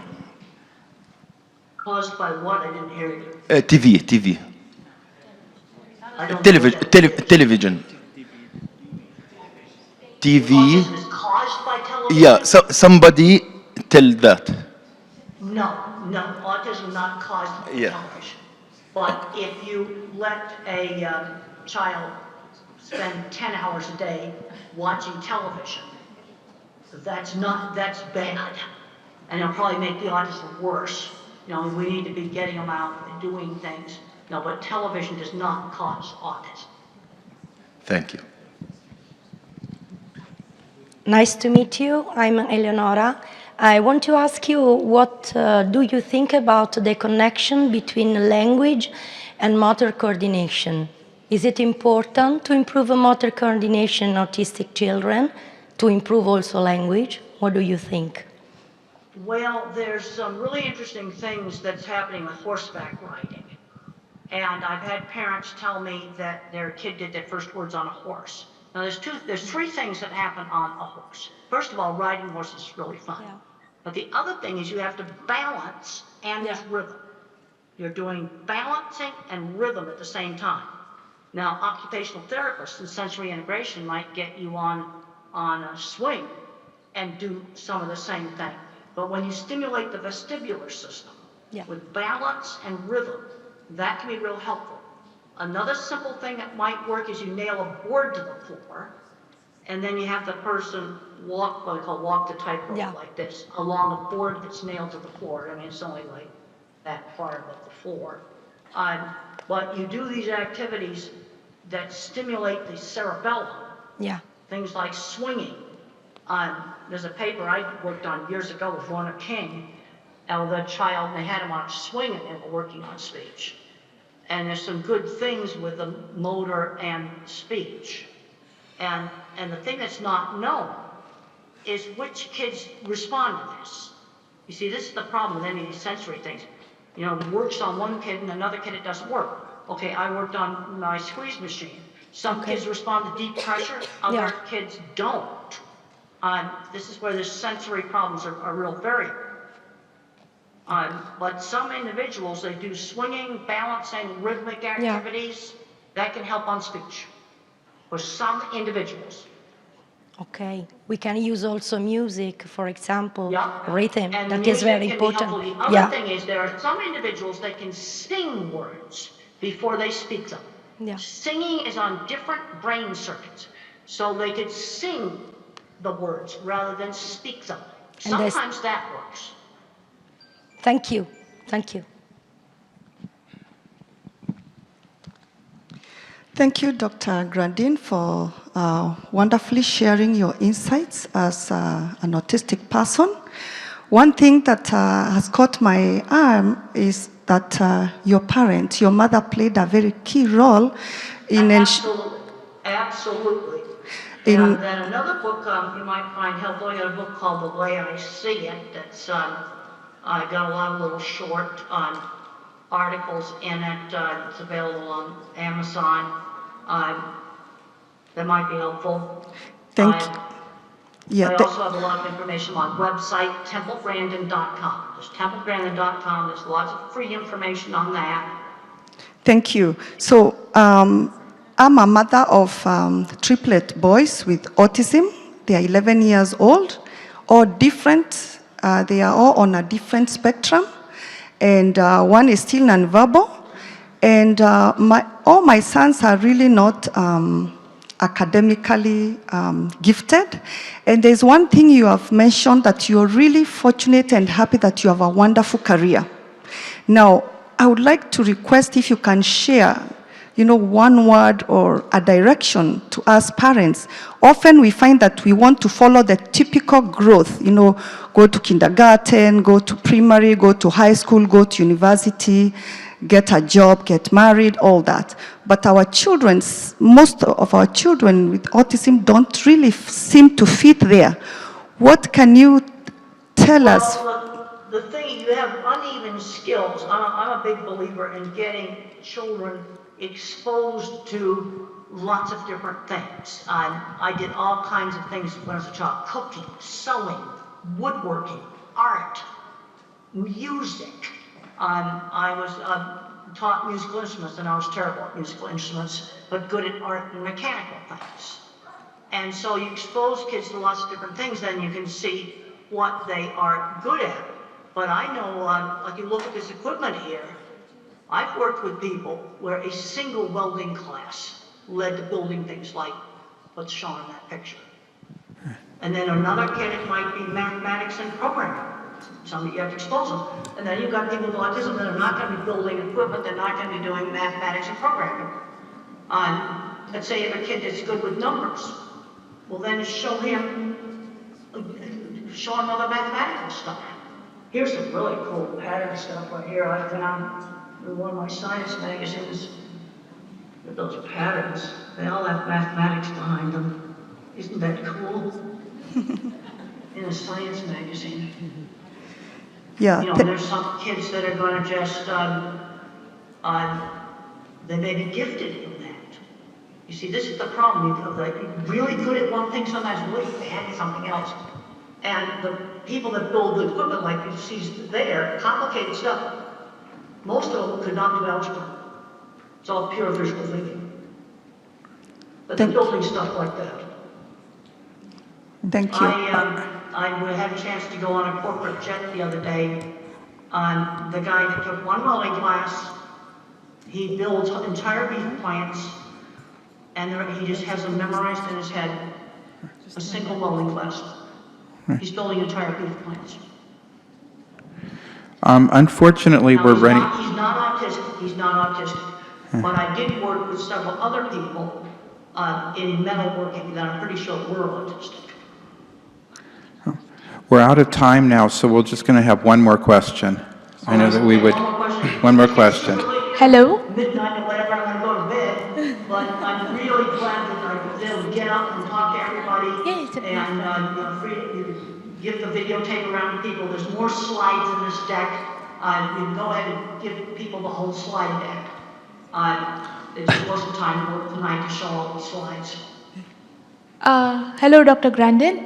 Thank you so much for the presentation. My question is, right now I'm working as a general practitioner, but when I was a teenager, I had a distant cousin who, at that time, he was 7 years old. He has symptoms of aggressive behavior and at times, but most of the times he's a very quiet kid.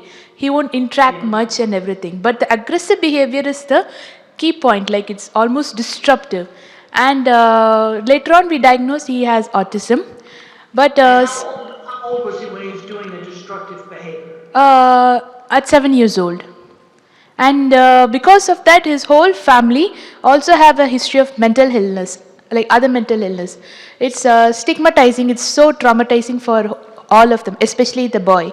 So how to deal with autism children with aggressive behavior? I had aggressive behavior when I was 7. There was a penalty for it. There was no television for one night. For aggressive behavior. The other thing you have to look at, what is bringing it on? Is there a problem with frustration with communication or with sensory overload?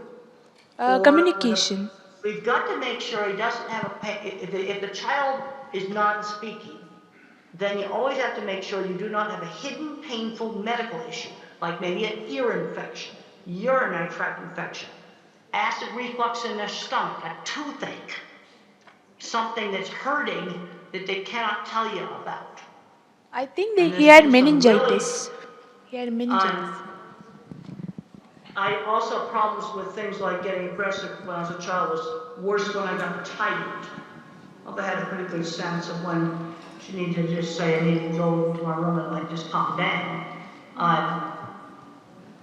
But when I was 7, I was fully verbal and there were consequences for aggressive behavior. No TV for one night. And then I threw a big tantrum. Mother would put me in my room and let me calm down for half an hour. And then she'd say, well, you know the rule. You join the family now. But there'll be no television tonight.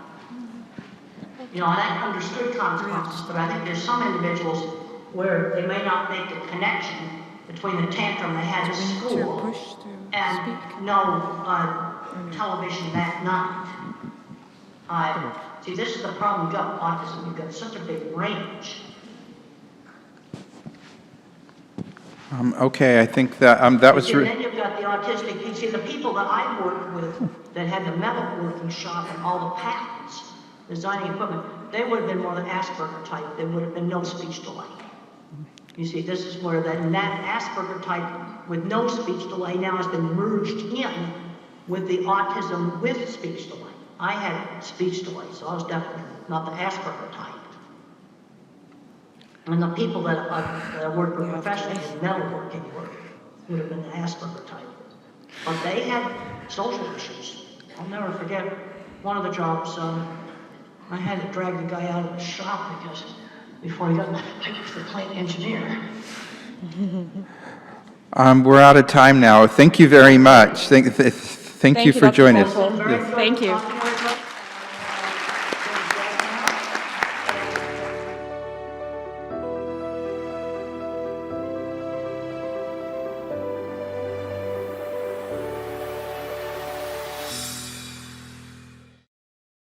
And it's my honor to introduce Dr. Alok Sharma.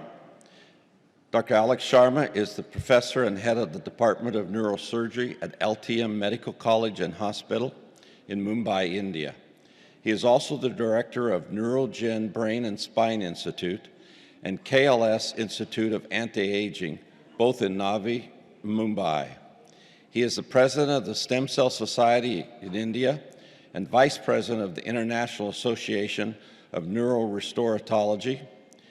He has published 172 scientific papers, authored 24 books, contributed chapters in 19 textbooks, and made over 200 scientific presentations. He is a world-renowned pioneer in the field of cellular therapy for neurological disorders, having treated more than 12,000 patients from 75 different countries. His landmark accomplishments include the publication of the world's first scientific paper on the role of cellular therapy in autism. He has revolutionized the management of neurodevelopmental disorders with his innovative combination of cellular and integrative therapies. For this, he has received several international and national awards, such as the Rose of Paracelsus Award from the EMA Oxford 2016, the European Award for Best Practices, Brussels 2018, the Bharat Gaurav Award, London 2019, the Newton Universal Legendary Award, Boston 2022, the Sino-Phil Asia International Peace Award, Manila 2023, etc. Let's welcome Dr. Alok Sharma.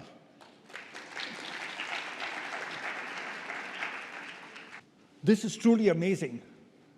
To be in Dubai, to be at this wonderful international conference for autism and neurodevelopmental disorders, but most important, to be able to give a talk immediately after Temple Grandin. What an honor. I had never thought in my life that, one day I'd be speaking after the legendary Temple Grandin. Temple, you're just so amazing. You're not you, your life, your thoughts, your work, your effort is not just an inspiration to people on the spectrum, to their families, but to all of us caretakers, researchers, and doctors in the field as well. So I'd like to begin by thanking Temple for the wonderful and amazing talk that she just gave.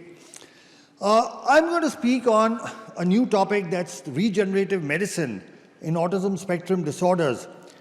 When I give a talk, I like to begin with this picture. This is a painting, a huge painting, the size of this entire wall, which I found in a hospital in Howlin, Taiwan.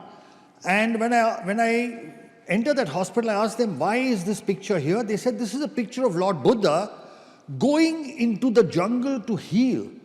And they said the job of the physician is to reach out to people who are in suffering and heal them. So that's what we have to do, reach out and help those in need of healing. Now, if you look at the increasing prevalence of autism, it is actually unbelievable and incredible that the world has not taken notice of what's happening. You look and see in 2004, the incidence was 1 in 166. In 2023, it has become 1 in 36. At this rate, in the next 2 decades, every third child will be on the autism spectrum. Okay, this is something we as medical professionals need to bring to the attention of society, of people, of governments, of administrators and rulers, that this is unprecedented and that the facilities to take care of these children do not match up to the increasing incidence. There are about 70 million kids on the planet. That's 1% of the world's population. It's like a huge percentage of people. So the current situation is that, you have a child who has some symptoms, the parents notice, you go to the doctor, therapist, get a diagnosis, and they say what you can do is therapy, you start the therapy and you're back to where you were. So what's new? What am I going to be talking in this talk that's different? First, the concept of neurodiversity. And this is what Temple spoke of, okay? That we have to see how people on the spectrum are diverse, that they are not less than, they are different, that they have uneven talents and skills. So the concept of neurodiversity, because now there are going to be so many people on the planet that you can't look at them in the way that we've been looking at them earlier. The other exciting thing, and I'm going to highlight that, is a better understanding of what's happening with the brain. And this is what has changed everything. Then the whole concept of neuronal regeneration, that it is possible to regenerate the brain that's not functioning as well. And the concept of multidisciplinary management, and of course the main base of my talk, which is cellular therapy. Now, what is new is that for the first time in medical history, we are now understanding which parts of the brain are functioning differently from neurotypical brains. And we have done scans, we've done a lot of research in this area, and you can see that list: the amygdala, the hippocampus, the parahippocampal gyrus, the cerebellum, the caudate nucleus, the mesial temporal lobes, thalamus, superior and middle temporal poles. So we've actually identified very clearly which parts of the brain are functioning less. We've also identified which parts of the brain are functioning more. Our focus so far has been on what these children can't do.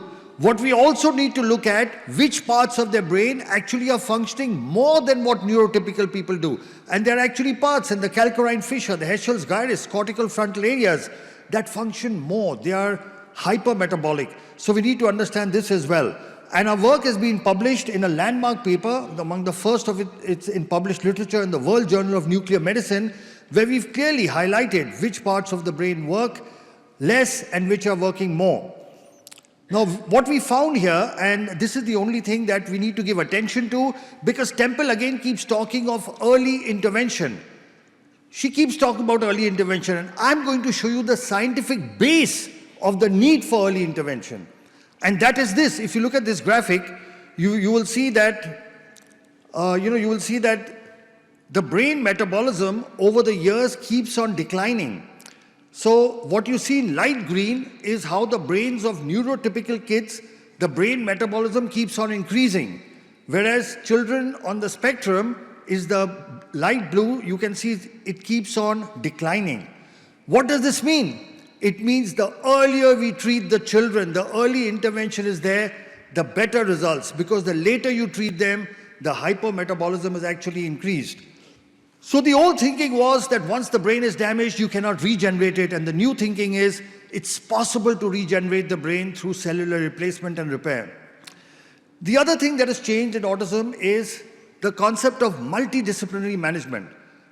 So far what would happen is a person specializes in something and then that's all they would offer. So if you do, you're a center that has occupational therapy, you focus on occupational therapy. You have a center that does Speech therapy, you focus on that, but what is the need is a multidisciplinary management, which includes everything, all the things listed, and cell therapy, which I will talk about, is one of them. So there is no one silver bullet. The management of autism will be multidisciplinary. So look at that. On the left-hand side, you see a fractured bone. And I ask yourself, will you give rehabilitation to a person with that fractured bone?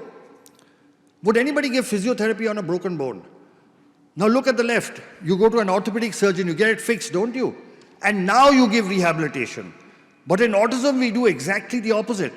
On the left-hand side, the blue area is the hypometabolic brain. We are giving rehabilitation on a brain that's not functioning optimally, and then we are expecting results of a normal brain. It won't happen. But through cellular therapy, you can see on the right-hand side, the brain has started functioning again. Now, if you give rehabilitation, you are bound to get better results. So cell therapy is a promising new modality where you use healthy cells to replace damaged cells. So that's the brain damage, and you can see that there is recovery. So now look and see what are stem cells. So the word stem comes from the stem of a plant, and just like from the stem of a plant, you can have leaves, fruits, everything else. There are some cells from which all the other cells arise. So the way stem cells work is they multiply, they convert into other cell types, they improve the blood supply, and they release certain positive growth chemicals, and because of that, they repair, they regenerate, and they replace damaged tissue. Cells are of two types. You can be autologous, when you take from the patient, put it back in the patient, or donor cells when you take it from somebody else. There are different types of cells. You can get them from the embryo, but this is very controversial, so we do not use it. You can get them from the umbilical cord. You can get it from the patient itself, from the bone, and that's what we use. They are called adult stem cells, and induced pluripotent stem cells are in the research stage. So we work with adult stem cells because they are safe, they don't form tumors, they have no rejection, they are easily obtainable, and there are no ethical issues. There are different ways of injecting stem cells. You can inject it intrathecally into the spinal fluid, that's what we do, or intravenously, intramuscularly, through the nose or directly into the brain. How does cellular therapy work? We know the main problem in autism is there is hypoperfusion, decreased oxygenation, and problems with the immune system and inflammation. Cell therapy works through both these mechanisms. So here is a small video showing the three basic steps. What we do a bone marrow aspiration with a needle, separate the cells, and inject it back. The whole process has only 2 needle pricks. Let's look at a video. There you can see with the needle we are aspirating bone marrow. That takes 15-20 minutes. The bone marrow is put into machines. It separates the cells, and once the cells are ready, with a very thin needle we inject it back. Just 2 needle pricks. And we take cells from the child and put it back into the child. So let's review what the world literature says. So there are a total of 33 clinical studies, published papers, which show a 80% success rate. 33 worldwide papers. And if you see a review of literature, the world's first scientific paper was published from India. It was by us. We also published the 6th one. The others came from China, Italy, America, etc. So this is the world's first paper on cell therapy in autism, which we published in 2014. This was our paper, and it showed 91% of the patients improved. The second paper came from China. Here again, they showed an 88% improvement. The third paper came from the United States by Dawson, again showing 90% improvement. This another paper from the United States by Kimberly et al. Showing 90% success rate. This paper by Martinez from Mexico showing a 95% success rate. This paper from Vietnam by Thang et al., which showed a 93% success rate. This paper from Italy, which showed a 78% success rate. Now, this is a meta-analysis. This is a review of 460 patients. And at the end, in this paper, they summarize that cellular therapy is safe and that it improves patients with autism spectrum regardless of what type of cell we use. In this other systemic review by Jianyang Q from China, they looked at 325 patients, and again they said it is safe and effective. So there is enough published worldwide literature to show the effectiveness of cellular therapy. Now this is our latest paper. We had 2 papers, but I'll talk about the second paper because this was 254 patients.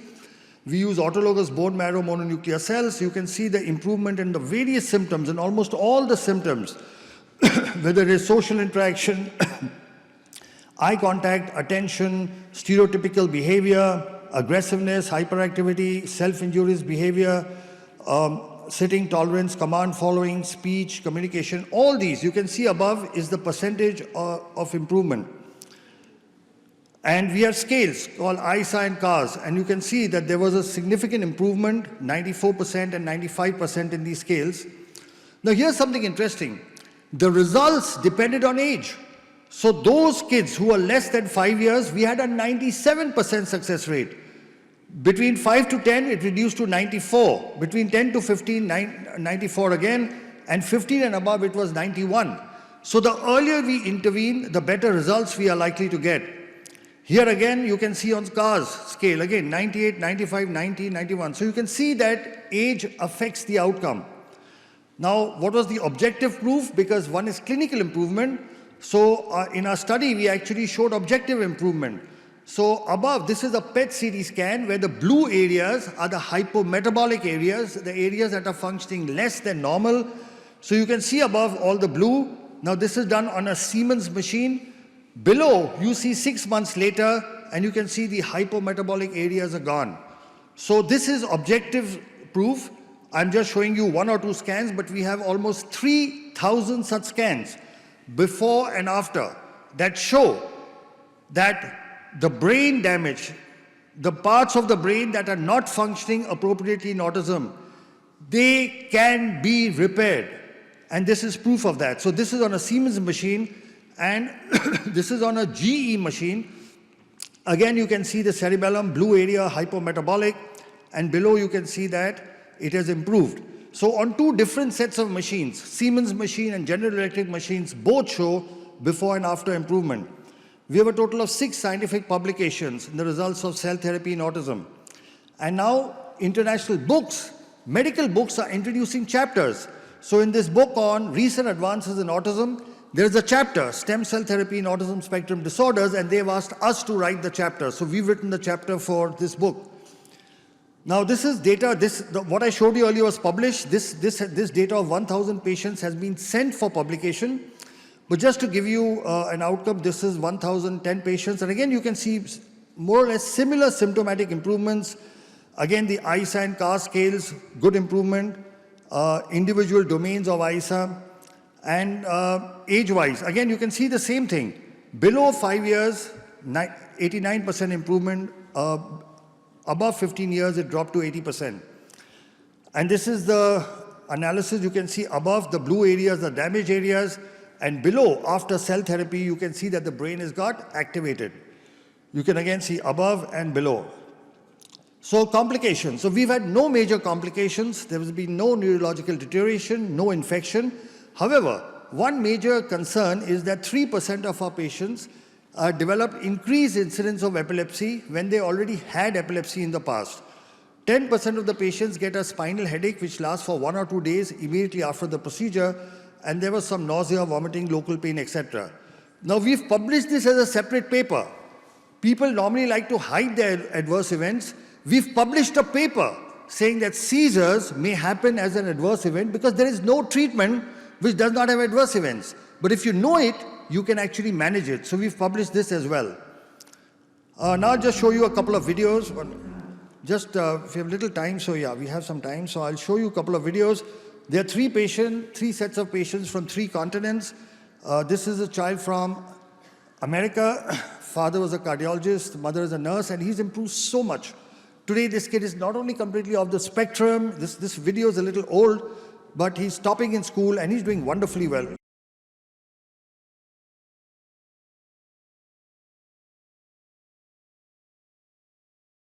I couldn't get him to engage with me. I couldn't get him to give me eye contact. Over time, he started to lose a lot of vocabulary.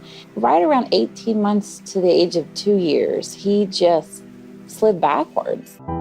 He would flap like that, and he would walk on his tiptoes, look at the wall and be talking to the wall. He had problems with eye contact. He'd never look you straight in the eye. He had problems with his speech. Some research and found out about neurogen. And the big question that I had in my own mind was, what is there to lose? And I could not come up with a good answer, and I said, we have to do it.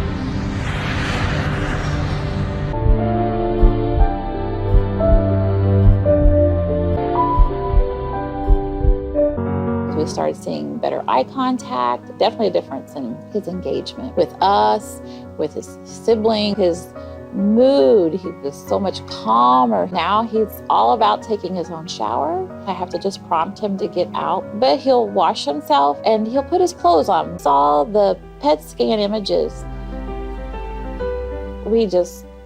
I can't tell you the word, we were just so excited and thrilled. The areas that were hypoactive or non-active were warm. There was activity there.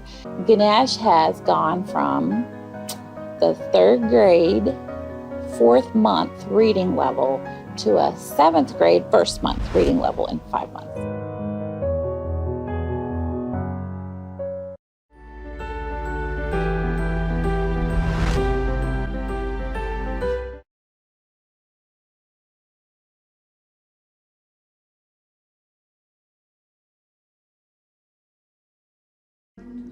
And now we have Mercy over here. We went to different doctors, we went to different hospitals, and when I brought it up, they were like, oh, no, don't worry, it's because they are boys, they are triplets, they were premature. I would be walking out and I'm like, bye, and no child is crying, no child is waving back bye. And by then, for sure, I knew that they should be doing that. The children had this behavior of disappearing. In fact, Eric disappeared 3 times in the middle of the night. The biting, the spitting, the scratching. How are we going to stop this behavior? We went to see the neurologist, and in 5 minutes, he said, these children are autistic. As parents, it was very traumatizing. First of all, we didn't understand what autistic means. So I decided to really get to read a lot about autism. I remember the first time I read about stem cell. I was like, wow, this is really good. We had a lot of questions which we asked, and we got very clear answers from Dr. Sharma. The day of the stem cell itself came. Actually, I was a bit anxious, of course, but really I didn't have fear.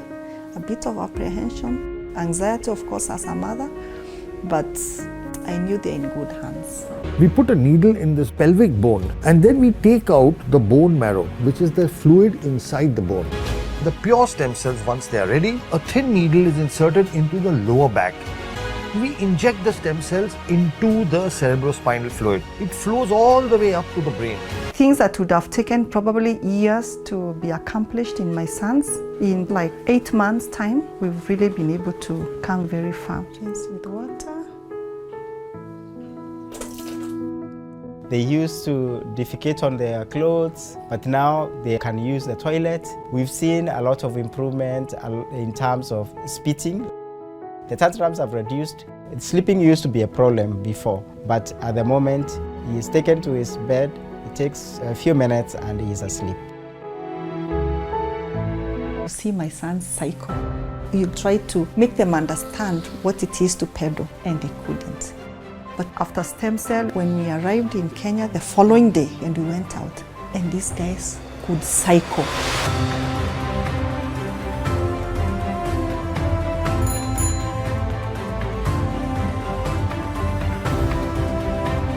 I'm going to send you to buy tomato paste, okay?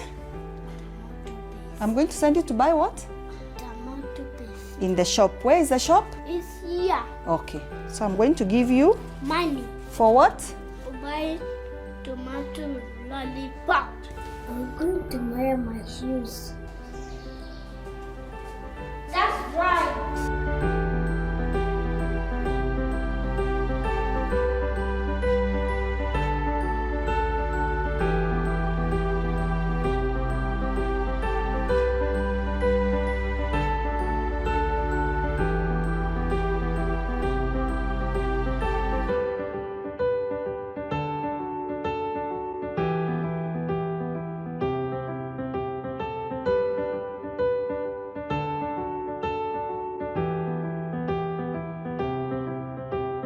parents ask me, so do you really think stem cell works?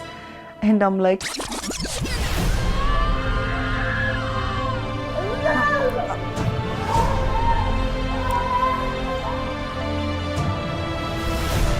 I can see changes, I can touch, I can feel, I can smell. Of course, for me, stem cell works. I'll do it until my children get well. So that's two stories. And by the way, Ricky's right here. You're going to see him. He's right here. We are short of time, so I won't talk much about cerebral palsy, but this is a paper. It works just as well in cerebral palsy. We've got 15 articles, chapters in textbooks, and that's the brain damage before in cerebral palsy. That's after. You can see the improvement.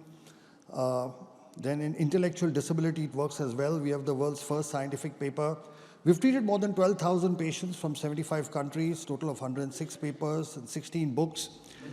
And I'd just like to share the views of our Honorable Prime Minister. मैं Japan गया तो Japan मेरे कार्यक्रम में मैंने एक कार्यक्रम क्या जोड़ा मैं वहाँ एक नोबेल लॉरिएट साइंटिस्ट याकामाहा को मिलने गया मैं इसलिए किया गया कि उन्होंने स्टेम सेल के अंदर जो रिसर्च की है मैंने जितना पढ़ा था तो मेरे मन में आया था शायद इनकी एक खोज हमारे काम आ सकती है क्या है हम गए तो वहाँ गए उनसे चर्चा की और बेंगलोर के हमारे साइंस इंस्टीट्यूट के साथ आज उस दिशा में हमारा काम हो रहा है कि स्टेम सेल्स के द्वारा हमारे युवा साइंटिस्ट कुछ खोज करें. So that is the Prime Minister of India, Shri Narendra Modi ji, talking in Parliament about stem cells. And here is the President of the United States. Today, with the executive order I am about to sign, we will bring the change that so many scientists and researchers, doctors and innovators, patients and loved ones have hoped for and fought for these past 8 years. We will lift the ban on federal funding for promising embryonic stem cell research. Scientists believe these tiny cells may have the potential to help us understand and possibly cure some of our most devastating diseases and conditions, to regenerate a severed spinal cord and lift someone from a wheelchair, to spur insulin production and spare a child from a lifetime of needles, to treat Parkinson's, cancer, heart disease, and others that affect millions of Americans and the people who love them. There's no finish line in the work of science. The race is always with us. The urgent work of giving substance to hope and answering those many bedside prayers, of seeking a day when words like terminal and incurable are potentially retired from our vocabulary. So my conclusion is that adult stem cell therapy that we use may be considered a safe and effective treatment option for autism, cerebral palsy, and intellectual disability. It accelerates development, reduces disability, helps in functional recovery, and improves the quality of his life. We heard the two biggest democracies in the world are India and America. You heard the Prime Minister of India speak of stem cells. You heard the President of America speak about stem cells. But now I want you to hear somebody more important than that. The child you saw in that video, he's right here, Ricky. Ricky, say a few words. Talk to the audience. Thank you. Say something. Thank you, everyone. I like to say thank you for giving me the neurogen stuff which we made.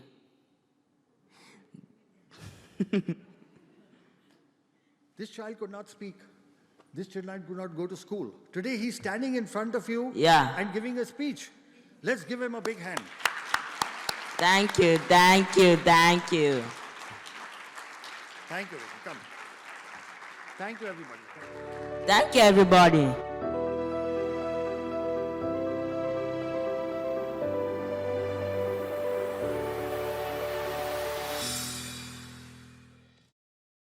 It is really my privilege to introduce this next speaker. When Dolly told me that I was going to be introducing him, I said, "Are you sure you want me to introduce him?" Well, I'm here, so I guess she was sure. Dr. Kerry Magro is an award-winning autistic professional speaker, best-selling author, autism consultant to the HBO series Mrs. Fletcher that aired in the fall of 2019, and the latest seasons of Netflix's Emmy Award-winning series, Love on the Spectrum. If you haven't seen that, you really need to watch it. It is very, very good. He started professionally speaking 12 years ago via the National Speakers Association after he fell in love with theater as a child to help with his social and communication skills. Today, he has spoken at over 1,200 events during the time, including 2 TED Talks and talks at Google presentations.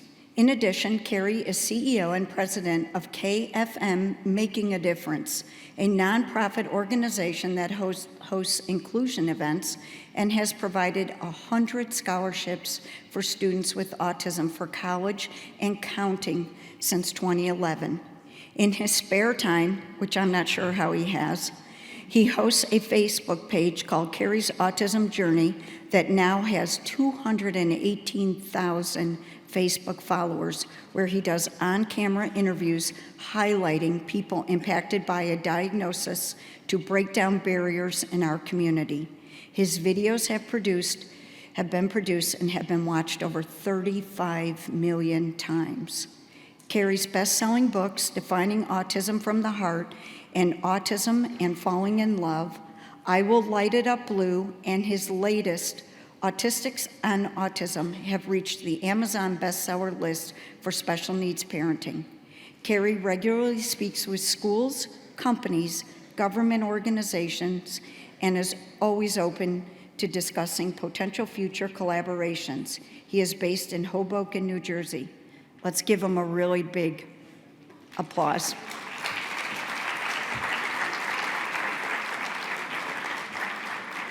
He's got a video that's supposed to be starting.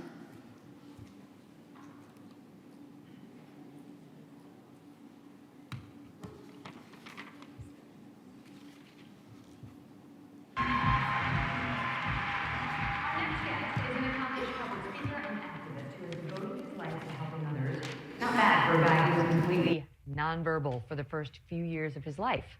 But once Kerry Magro found his voice, he had a lot to say. My parents have always told me I'm special, so why am I special? And then later on, I realized that I'm even more special because I have autism. Kerry Magro's childhood was marked with rough patches.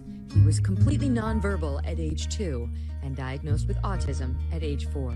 I just remember having difficulties trying to explain myself to the world around me. When Kerry did speak, he struggled to express himself. Most of my memories were simply just about that kid who wanted to communicate with the world around him, but didn't have the verbal means of actually doing that. His mother, Suzanne, remembers watching her son have a hard time adjusting to the outside world. He turned 2 and he was scared of everything. He was scared of the water, he was scared of the rain. But as the years went on, Kerry slowly began to find his words. When you can't communicate with the people you love the most in this world about even some of your basic needs, it gets really, really tough. So, but luckily, once I started talking, I never stopped talking. Wow. This is a tough one today.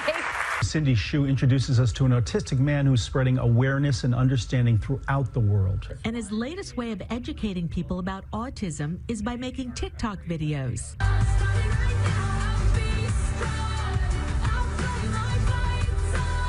Received over 4.1 million views on TikTok, and I just had so many parents, educators, family members who just wanted to learn more about autism, and they were like, keep going, keep doing what you're doing because it's making a difference. In college, he started a nonprofit called KFM Making a Difference, which awards autistic students with college scholarships. He later earned his doctorate in education. He's now a professional speaker on autism and inclusion. We've gotten inquiries from people from Africa, Canada, the UK, and it's just shown me that we're not alone in this community. There are people impacted by autism across the globe. He's written 4 books. His latest one is called Autistics on Autism. All proceeds will go to his scholarship foundation. You are going to find 100 amazing autistic adults' stories of how they were able to navigate their adolescence and ultimately succeed in their journeys. He says most publicly funded services end for autistic children when they age out of school, so that could be late teens. He's fighting to get resources for autistic adults through legislation and has this message for parents. Never give up on your child. Never give up on getting them the best quality supports so they could live their best quality of lives, because again, it's a spectrum. And it's really about providing those resources across the lifespan, because autistic children will grow up to be autistic adults, and we need to be ready for them. And he'll keep promoting awareness any way he can. What doing today? Awesome. It is such a huge honor to be here with all of you speaking on a really important topic that is facing so many individuals within our community. And honestly, today, with over 70 million people worldwide having some form of autism diagnosis, it's really important that we do our utmost to do a few quick things. The first one is to realize that autism is just one word trying to describe millions of different stories. My dear friend Stuart Duncan has that comment, and when you meet people with autism, it's really important to meet them where they are in their development. Autism is a very, very wide spectrum. The last time we were here in Dubai, ironically enough, was in 2016. And one of the speakers at that conference with me, his name is Dr. Stephen Shore, an internationally known public speaker who himself is autistic, says if you met one autistic person, you've met just that one autistic person. So let's keep the conversation going on meeting each individual where they are in their own development. So some housekeeping notes today. I'm an avid note taker during all these presentations. So typically I'm the guy sitting in the front row taking a photo of every single slide so I don't miss anything. So we're going to be providing you the PowerPoint slide notes from today's presentation. There will be a QR code at the end of today's presentation. You can scan that with your phone. And my dad still loves a Razr cell phone, so there will also be a link if you don't have a smartphone as well, so you don't miss any of the notes. So during my journey, I grew up with 2 laser-focused key interests. I grew up wanting to be the 6th member of the Backstreet Boys, and I also wanted to grow up to be the next Larry Bird. And with my autism diagnosis, I've always had extreme laser-focused key interests, and those were 2 of the big ones. Sports helped me with a lot of my fine motor skills growing up with autism. In addition to having autism, I also have a dual diagnosis of dysgraphia. It's really important that when we meet individuals where they are in their own development, that we look for comorbidities. So if an individual might have a dual diagnosis, we are able to diagnose that as early as possible. Early intervention truly is the key. Within those first 5 years, getting a diagnosis is really pivotal. So I took my love of sports to get a degree in sport management at Seton Hall University, where I'm based in New Jersey. Before deciding to change career paths, I realized that those individuals with disabilities make up the largest minority in the United States, and often they are one of the most underserved because, simply put, some individuals in our community have strong support needs and might not be able to advocate for themselves. So it's really important that we do our utmost to try to help one of the most underserved communities in the world today. So I decided to change career paths. I received a master's in strategic communications so I could become one of the first professionally certified speakers who is openly autistic in the United States. It's given me the opportunity to travel the globe in the past 12 years and get the opportunity to speak with so many incredible groups like your own about this topic of autism, but then also diversity, equity, inclusion. One of our big focuses, especially in the past few years, has really been focused on corporate and really focused on helping those with autism find meaningful employment and tapping into one of the most untapped talent pools that employers should consider. So really quickly today, and again, this was a journey, I want you to imagine something really quickly. Imagine not being able to tell your loved ones that you love them. Not being able to speak in full sentences until you were 7 years old. having sensory challenges to the point where you felt like an alien compared to other people, being such a picky eater that any time your parents tried to introduce you to a new food, it made you cringe. This used to be my life. When I was a kid, there were so many people who told me what I would never be able to do in this life. They would also tell me that I would have a photogenic memory, that I would be really, really great at math, and when I turned 21, my parents would take me to Las Vegas with them, and I would win them $88,000 on the blackjack tables. Prototypically, I was considered a Rain Man diagnosis. I was considered a savant, but I was also considered somebody who had a lot of limitations in his life. So what helped get me to where I am today speaking in front of all of you was over 15 years of occupational speech and physical therapy. There's no one-size-fits-all when it comes to our autism community. One of the first movies I ever got the opportunity to consult on was a movie from Warner Brothers called Joyful Noise, starring Queen Latifah and Dolly Parton, based on one of the characters in that film having autism. And Queen Latifah's character has a great quote in that movie where she says, "When things don't fit in a nice, pretty box, you build a bigger box." And that's what we have to do for individuals in their autism community. And my mom, love her to death, she's here with me today, had the opportunity to really create a bigger box for me, and that's why I'm here today. I love you, Mom. So, thank you. And now she's gonna be blushing for the next 30 minutes, so I am so sorry for that. But she found what worked for me. She found that occupational speech and physical were integral.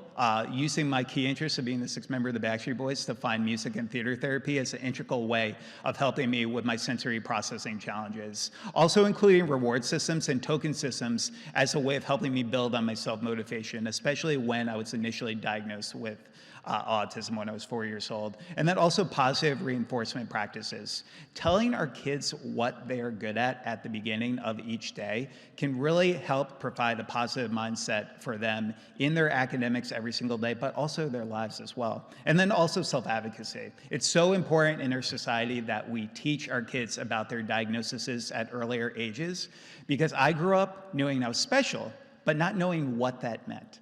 So for years in my life, it was just me going to specialized children's hospitals and finding services and seeing kids lining up blocks and lining up their toys. And I was always like, these individuals are special just like me, but why am I special? And it was so life-changing to learn about my diagnosis. So my background today, I would say about 80% of our annual referrals are in speaking with diversity, equity, inclusion groups, employee resource groups, about tapping into this untapped talent pool. Some of the things that you should know is that those with autism, on average, are more likely to stay at a job longer. They are more likely to take less time off from work. And when we talk about the majority of reasonable accommodations, I speak to so many companies, even globally, who say, well, Kerry, I'm not sure if I could actually hire somebody who's on the autism spectrum because I think it's going to affect the bottom line. And a lot of people don't know this. The majority of reasonable accommodations cost absolutely nothing. And when they do, it's typically just an onboarding fee of around $500 to $1,000. So let's start changing the conversation. I took my love of theater when I graduated from college to really just get involved with the entertainment industry. I got to meet a wonderful man named Todd Graff, who was directing this movie called Joyful Noise. And I told him about how theater had an impact on me growing up on the autism spectrum. And he was like, Kerry, would you like to be a consultant on this film? I didn't actually know this was a job that people could get paid for, and I thought I was getting punked at the time, and I thought it was just like a practical joke that my parents kind of like threw at me from like a family friend. But within just a few days, I was working on this Hollywood film with one of the characters having autism, and we've now got an opportunity to work on a wide range of films and TV shows today that focus on autism-related characters, because representation truly, truly matters within our our community and seeing more individuals with disabilities on the screen today.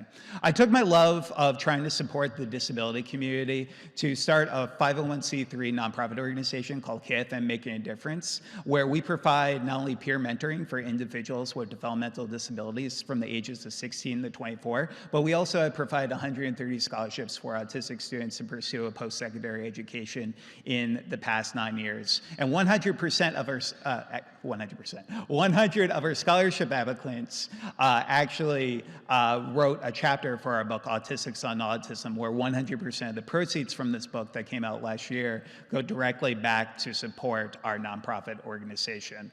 So along the way, one of my mentees, when I was just starting off my nonprofit, said to me, Kerry, how do I learn more about the autism community from people who are actually impacted by autism? And I didn't have any resources to share with him, really. So I thought to myself, why not write a book? I assumed it would sell 50 copies and be a good Christmas gift for my parents. When my first book, Defining Autism from the Heart, came out, focused on self-advocacy, but within 3 days it became an Amazon bestseller for special need parenting, and it continued to give us a platform to discuss autism within our communities, writing books about autism in relationships, college for students with disabilities, in addition to how we look at this life after lockdown, after COVID-19, how we could support individuals with developmental disabilities. And one of the most fun things I get to do as part of my job is I get to meet local self-advocates, and I get the opportunity to nurture their self-advocacy. We got to meet this incredible family that I wanted to highlight with all of you today because it's a unique message that I hope more people in our community can really relate to. So we're going to play this video, and fingers crossed tech works. Yeah. You have two sisters, Rachel? Both sisters. Both sisters. JJ, what do you like to do for fun?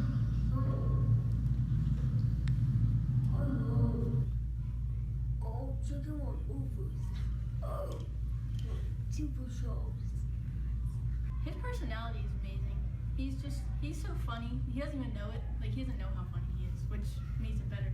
I love how JJ makes these movies, and he uses the stuffed animals, and he shows us to all of us, and I think it's really cool. What is one of your favorite things about your sister? Like that. JJ tried to outlive Katie. Yeah, okay, yeah. What do you like about me? Yeah, me. Yeah. What do you like?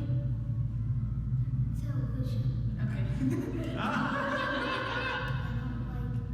people treat autistic kids different because they're exactly like us. They have feelings too, and they act like autistic kids don't have feelings. How does it make you feel? It makes me really upset. For siblings who might be watching this at home, what would you like them to know if they may have a brother or sister who's on the autism spectrum? Celebrate accomplishments, encourage them to do the best that they can. We have a good family. Yeah. Everyone's supportive. It's just circle love. So one of the key messages I hope I could leave you with today is that it takes a village. And you have to realize that regardless of where you are in this journey, whether you're an educator here today, a therapist, a parent, or a self-advocate, it's important to know that every single individual in your lives can hopefully become part of this village to make sure that we're providing reliable autism resources across the lifespan for our over 70 million individuals who are autistic today. So every single place I go to speak, I've had the opportunity to travel the globe and get the opportunity to share my story, but I realized that many individuals in our local communities didn't have an opportunity to share and lift their voices. So I started a video series as part of my Facebook page, Kerry's Autism Journey, where we now get to not only nurture self-advocacy in these young individuals, but also give them a platform to hopefully break down barriers and biases within our community. We've highlighted everyone from a 6-month-old with Down syndrome in the Bahamas all the way to an Army veteran with cerebral palsy who didn't tell his platoon that he had cerebral palsy so he could fight for our country. So it was truly, truly remarkable. The other big note I hope I could leave you with today is that girls with disabilities often fall through the cracks in our society. We see this so much with so many girls being able to bear masks, different characteristics such as stimming, such as known as self-stimulatory behavior. There are some individuals who fall through the cracks because of that. We're going to skip this video and maybe come back for it if we have a little bit of time. But what I will tell you about Rachel's story is that Rachel is a truly amazing individual who didn't get diagnosed until she was a little bit older. And it was because of, again, so much stigma in our communities is focused on boys with disabilities. Now, we're not only talking about autism, but we're talking about ADD, ADHD, and the neurodiverse lens that we talk about in our communities. In addition to that, when we talk about this topic of autism, we need more, not only government organizations, but we also need more travel destinations to go about certification. I've had the wonderful opportunity to collaborate with a group called IBCCES, who do certified autism centers around the country. We just spent yesterday at Aquaventure at Atlantis, and they are a certified autism center. We got to see sensory guides that they had for different rides, which told you how much sensory processing each ride specifically had. And it was just so amazing to see the structure there, especially to bring families of autistic children to our parks. It was truly an amazing thing to see. In addition to that, when we talk about this, it's also just great to reduce stigmas. One of the great things about certified autism centers is that they train up to 80% of their employees on autism and sensory awareness in the hopes of helping these individuals understand a little bit more about how to approach our community. So how I got involved in making the world more inclusive, my interest in certification started with wanting to host more sensory-friendly meetings in my home state of New Jersey. For the past 10 years, I've played an autism and sensory-friendly Santa Claus, where we had the opportunity to meet children with disabilities at their level to really, truly support them, especially from a sensory processing perspective. So I decided to join a board called IBCCES based in Jacksonville, Florida in 2019 to support this community. So during my work in public speaking, one of the most interesting experiences I had was when I was speaking at a Fortune 500 company, and we were speaking about diversity, equity, inclusion, and one of the individuals in there asked me if every single person who has autism grows up to be the good doctor. If anyone has seen The Good Doctor is a show on ABC focused on Dr. Sean Murphy, a savant who is on the autism spectrum. And that is why we need to make sure people realize that autism is not only in children, but there are going to be individuals in our workplaces that you meet in the future who are also going to have these diagnoses. And not every single person you meet will end up fitting in this lens of the Rain Man, good doctor stereotype. So that's the other big thing. We have to realize that autism has no look. Typically, the two most common things people say to me when they come up to me for the first time is they say, Kerry, you have autism, but you don't look like you have autism. And then also, Kerry, you have autism, but you look so normal. Disability has no look. And it's important that we not only discuss this, because it's also important about promoting kindness. When we talk about our society, there are going to be people that you meet who you're only going to see the challenges that may face on the surface. You're not going to know what's going on in day-to-day lives. So one of my biggest challenges, though, was sensory related. I grew up having a hypersensitivity when it came to loud noises. I would wear earbuds in my ears. I would wear sunglasses in many of my classrooms due to fluorescent lights. So luckily, though, I had not only a great occupational therapy team, but I also had an in-house occupational therapist who truly, truly helped me. And this is a global movement that we're seeing. There are more groups that want to go about certifications because they realize that it's not only the right thing to do, but it also demonstrates high ROI, because at the end of the day, more individuals are likely to buy products from groups that patronize with the disability community and support those with disabilities. We were so excited to see that Mesa, Arizona became one of the first autism certified cities in the globe. And they have done a remarkable work, not only to provide certified autism centers for first responder groups, but also their businesses and travel destinations as well. And in addition to that, Dubai recently announced it plans to become the first certified autism destination in the Eastern Hemisphere. Give your guys yourselves a round of applause. That's really, truly, truly remarkable. And we need more individuals like yourselves championing this cause. So we applaud Dubai for taking the necessary steps to make certifications like this possible, realizing the importance of the autism community. One of my favorite experiences I've ever had was at a certified autism center. After growing up as somebody who struggled with textural issues and having issues with water on my skin, there was always something soothing about playing with animals in the water. So I got to go to the Discovery Cove in Florida, which was a certified autism center, and we got the opportunity to swim with dolphins. And I have terrible balance issues. I can't ride a bike for the life of me. And in the water that day, I was having some challenges because the land was very, very tough. I also have flat feet, so that didn't help this situation. So I was at Discovery Cove, and one of the best things that somebody did for me there was just showing me compassion. They not only showed me compassion in being able to just hold my hand while I was going in the water to swim with the dolphins, but they asked questions when they were unsure about something. I think some of the easiest things that can help our autism community are some of the things that just make the most common sense in the world. Continue to ask questions when you're uncertain about something, and then also presuming competence. They presumed competence for me every single minute that I was there at that park. And that's truly why I love the idea of certifications in our local community. In addition to that, other things to consider, autism and the majority of disabilities are lifelong. While early intervention is the key, those first 5 years are pivotal, we need to realize that people don't cure themselves of having autism. We spoke in Egypt a few years ago when we were laying the pyramids of Giza blue, and I was just talking to somebody about this earlier, and one of the parents asked me if exorcisms could cure autism, and I was like, oh wow, that's an interesting perspective I haven't heard from before.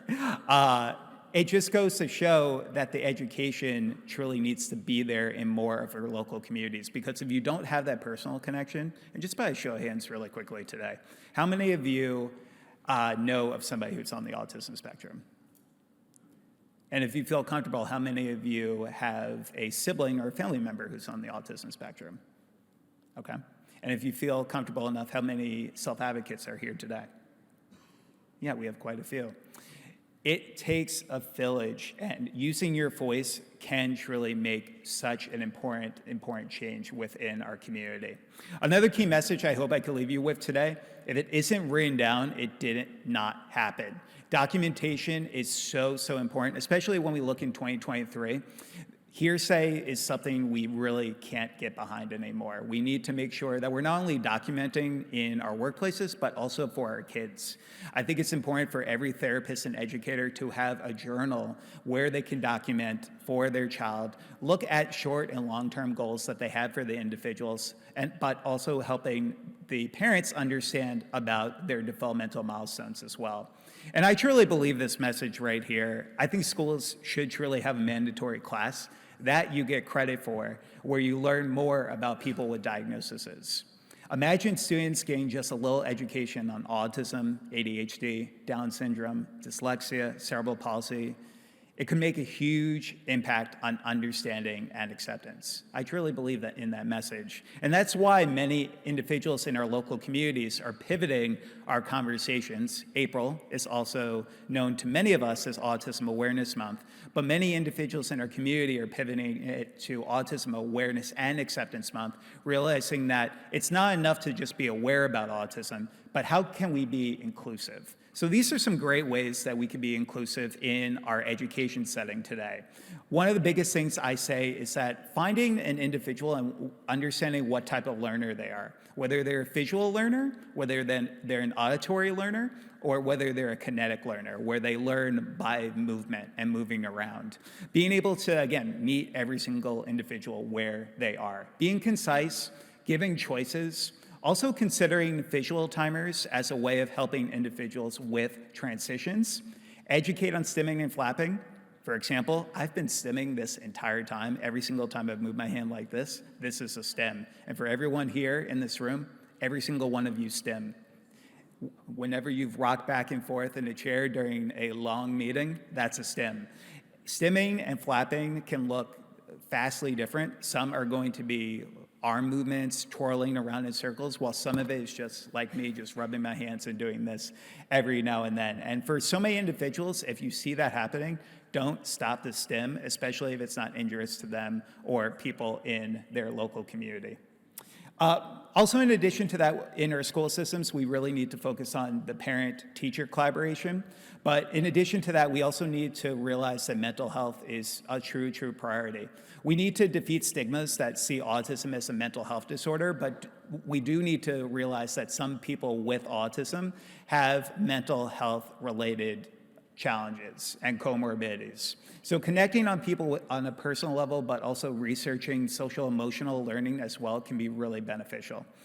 Also, in addition to that, consider lesson plans in your schools focused on giving individuals positive peer role models to look up to. We get the opportunity to speak in a wide range of K through 12 schools, where we get the opportunity to discuss, for example, individuals like Michael Jordan has ADD, Magic Johnson has attention deficit disorder, and my favorite on this list, Dan Aykroyd. Dan Aykroyd grew up with 2 laser-focused key interests. He grew up wanting to be a ghost hunter, and he grew up wanting to become a crime detective, and he took those 2 key passions to co-write a movie in the 1980s called, does anyone know what the movie is? Okay, sorry, karaoke with us later. We'll be outside during the lunch break. But it's so true. And years later, he would sit down with a reporter and he would say that it was because of his autism diagnosis was the reason that he was able to come out with that script. So when we look at some people with disabilities, realize that some people with disabilities are truly capable of amazing things. In addition to that, it's important to rule out SMA-associated mental health conditions as humanly possible as well. And that was something my parents did for me. Learning about my diagnosis, I didn't learn about my diagnosis until I was in a social skills class where we were playing Disability Celebrity Bingo, where we were learning about all these individuals. And I raised my hand and I asked the teacher, so teacher, you said all these people, some of the most talented and successful people in the globe are special, just like me. So why am I special? And she said I had to talk to my parents about that. So I talked to my parents about it right after school that day, and that was the first time they ever told me that I had autism. And it was life-changing. For so many years of not knowing why I was special, everything came full circle for the first time. And I started understanding why I was stimming, why I was wearing sunglasses in many of my classrooms, and everything just came to perfect sense for me. So it's important when we talk about this to have earlier conversations so when our children are in school, they can understand a little bit more about the accommodations that they may receive. Also consider having a dialogue with parents that you may know about the importance of a child's diagnosis as well. So in addition to that, what helped me is we need to emphasize that the key is communication, not speech. There's going to be individuals in our community, specifically where I'm based in the United States, 40% of all autistic people are either non-speaking or nonverbal. But one of the stigmas we have is that a lot of people think that they are unintelligent and have a low IQ. And that couldn't be farther from the truth. Most people on average, especially in the United States who are nonverbal, have an average to above average IQ. So we need to realize that also the key is communication, not speech, but just because somebody's nonverbal does not necessarily mean that they're unintelligent. There's some great global tools that you can use to understand how individuals in your communities communicate, such as the communication matrix. This is a free benchmarking tool that helps assess how individuals communicate within our local communities, from things like pre-attentional behavior, intentional behavior, and then also unconventional, and also helping you understand the differences between nonverbal and non-speaking, because there's a lot of stigmas around that. Nonverbal literally means no noises at all, no babbling at a certain amount of months a kid is growing up. Non-speaking could be something completely opposite of that. In addition to that importance of peer mentoring, I truly believe that every school system around the globe should have a strong peer mentoring program, because it just makes sense. It doesn't affect the bottom line in our schools. Typically, it just takes an academic advisor 20 to 25 hours every academic year to put into place to give kids positive peer role models. It not only has been shown to lead to decreases in depression, anxiety, but it also helps from a bullying prevention perspective as well.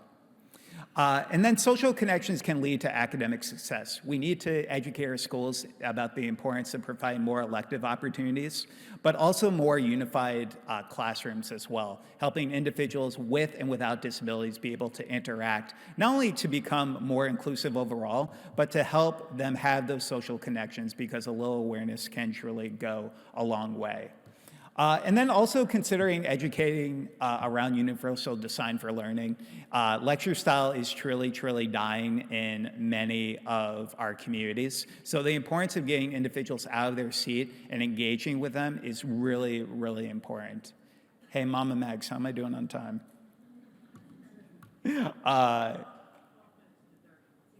Nice. See, I put her to work. Guys. Encouraging parent involvement can also be, and she'll be blushing for the next 12 minutes too. It's amazing. I love you, Mom. I love you. Encouraging parent involvement is really key as well. I did my dissertation. I got my doctorate in education at New Jersey State University, so I could become an adjunct professor while I continue my full-time job public speaking. And I did a qualitative study focused on the perception of resources for parents of children with autism who are in online communities. And what we learned from these semi-structured interviews was the importance of trying to find a village, especially for those who have multiple jobs, for military families who might be traveling a lot, being able to find your village online. And seeing that a lot of parents have found success using Facebook groups and other methods of technology as a way of helping them communicate, especially around referrals towards different therapies and supports in their local areas. Also consider in your schools having alumni organizations comprising of individuals with disabilities to educate the school districts about the disability community and what helped them when they were in school. Again, something that doesn't affect the bottom line, and it just makes a lot of sense. In addition to that, creating home safety zones. One of the things that we've loved about the certified autism centers we've seen here in Dubai is that each one of them has a quiet zone or a quiet space. And that just helps so many of us, regardless if somebody has autism and has social and communication challenges or sensory-related challenges. All of us could use a quiet space every now and then. I know I could. And then also considering how we look at visuals, especially for non-speaking individuals, I definitely recommend, especially in local parks that you know, considering advocating with your local governments to look at instituting communication boards as a way of helping individuals who are non-speaking communicate with those who are verbal. PECS boards, also known as Picture Exchange Communication Systems, are something that has truly been very helpful for many individuals within our autism community. In addition to that, we need more inclusive events in our classrooms. And I wanted to share a quick video with all of you so you could get a little sense of one of the things that we're doing to try to be more inclusive for the world.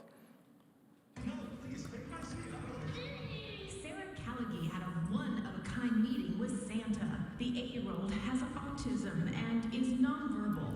Her father brought her to this event because this Santa's helper understands the challenges of autism firsthand. Santa also has autism. Such a special connection, special bond. The helper is actually 28-year-old Kerry Magro.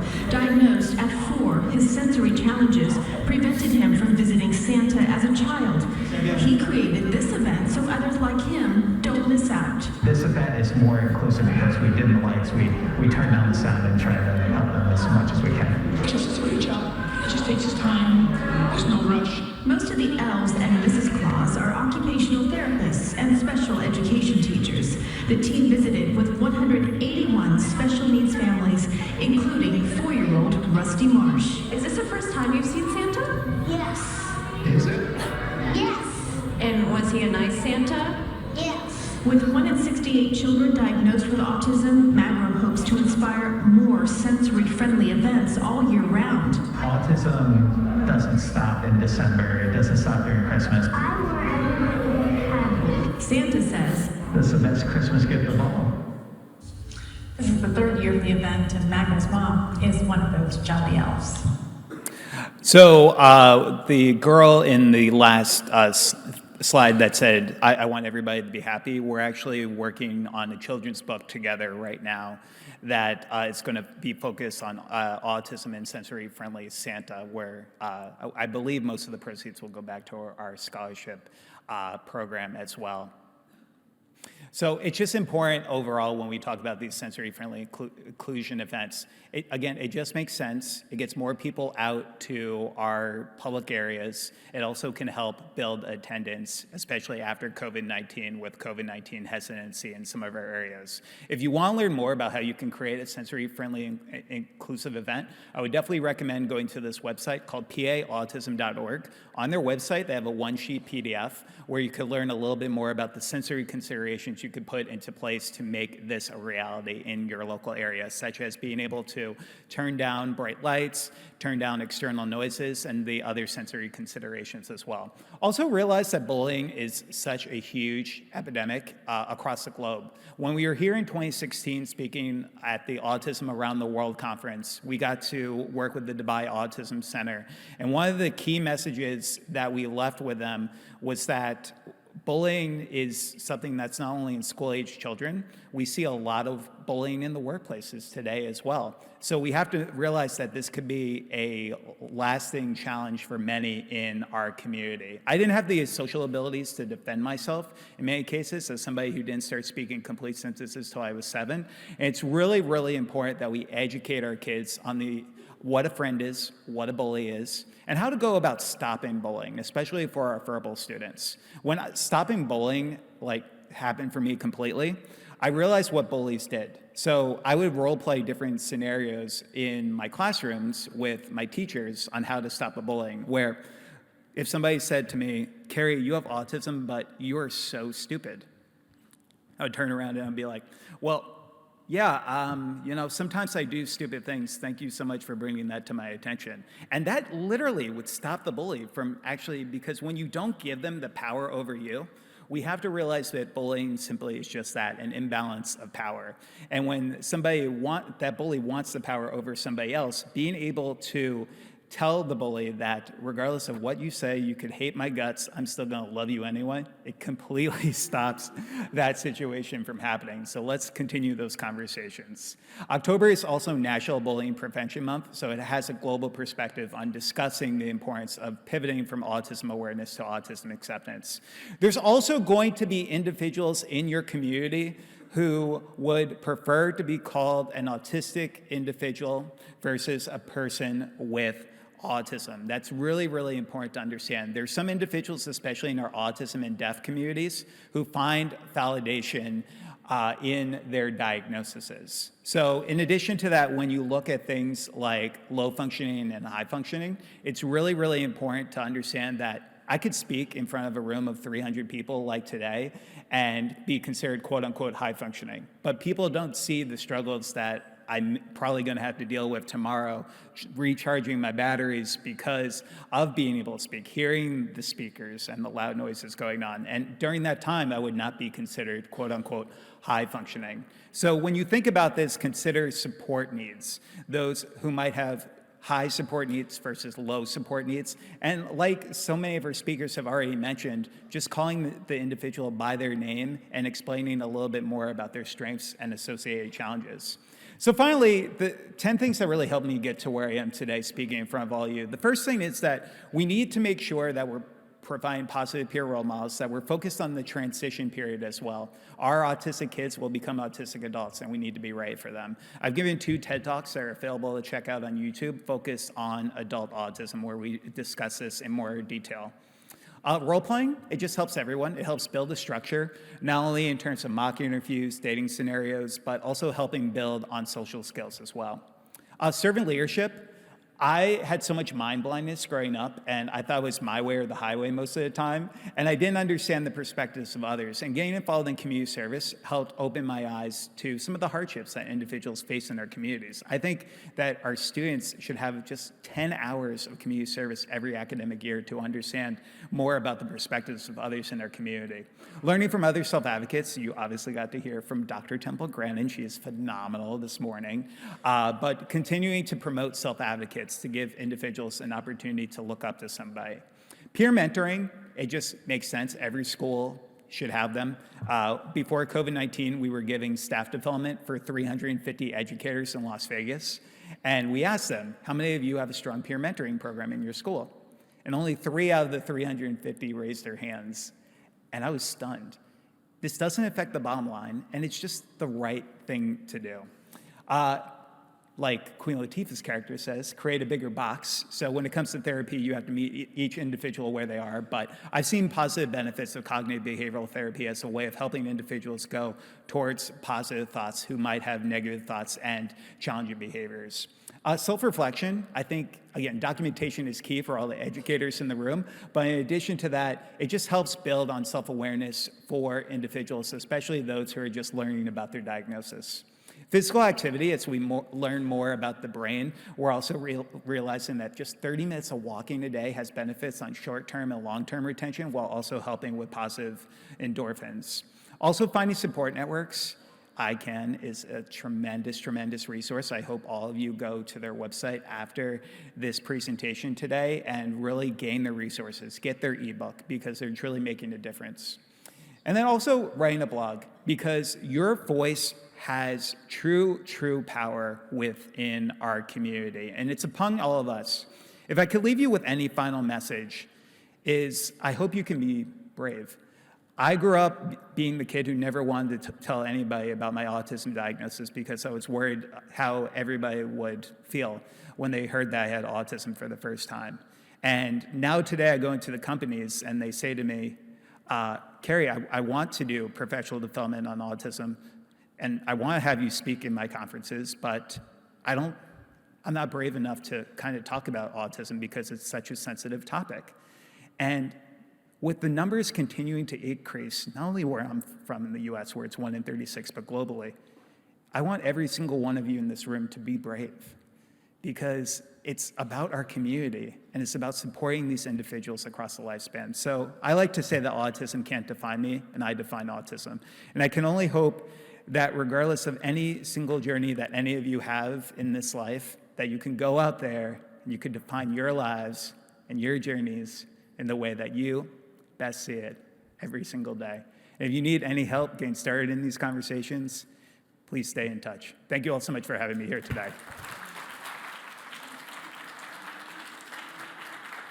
Yeah, so just one small announcement that we have. We would really love to felicitate Kerry's mother, and we would like to call upon Miss Mercy, as she's as well a parent, and hand over the award to Kerry's mother. Ma'am, please.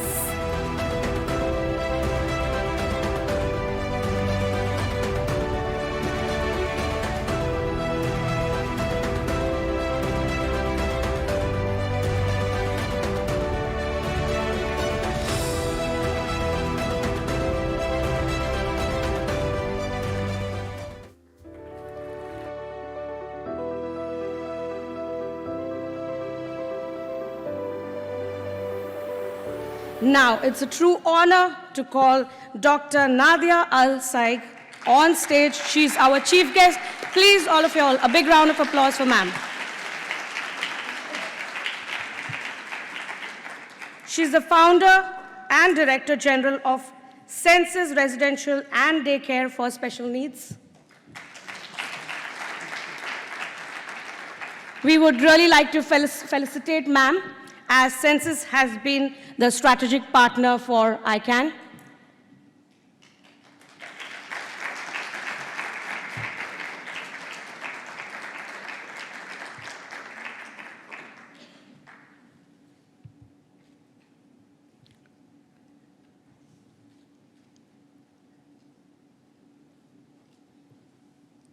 Next, we would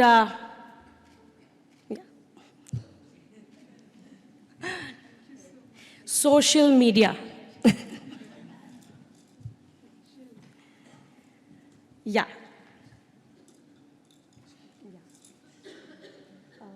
We'll just do a bit of that. Next, we would like to felicitate MENA organization as well, as they as well are the strategic partners for ICAN. A big round of applause.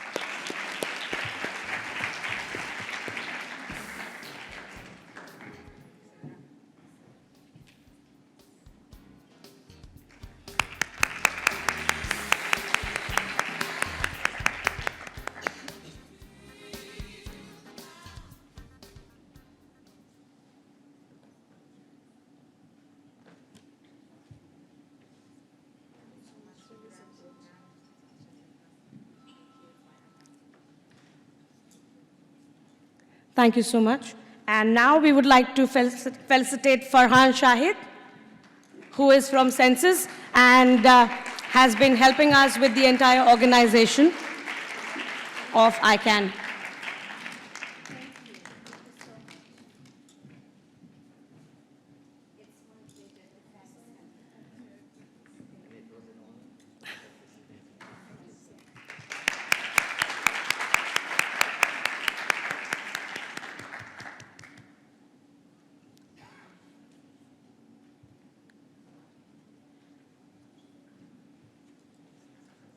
So thanks to one and all for helping us putting this show up.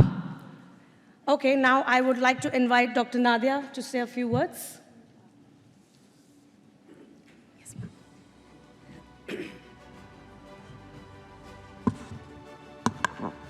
بسم الله الرحمن الرحيم والصلاة والسلام على خير الأنام محمد المصطفى وعلى آله وصحبه أجمعين. Good morning everyone, and I would like to welcome the International Conference for Autism and Neurodevelopmental Disorder ICAN Dubai 2023. It's a great honor to be a part of this event and hope we come down with this conference with the best practice to the region and share knowledge to the latest trends on autism and neurodevelopmental disorder. And really, I would like to take the opportunity to thank you all, thank the speakers and the partners of this conference, and especially the audience for your participation. Thank you so much. Thank you.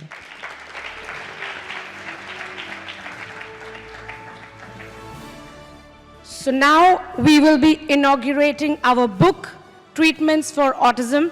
As we did see in the film, it was earlier already inaugurated in English, but now we are inaugurating it in Arabic language.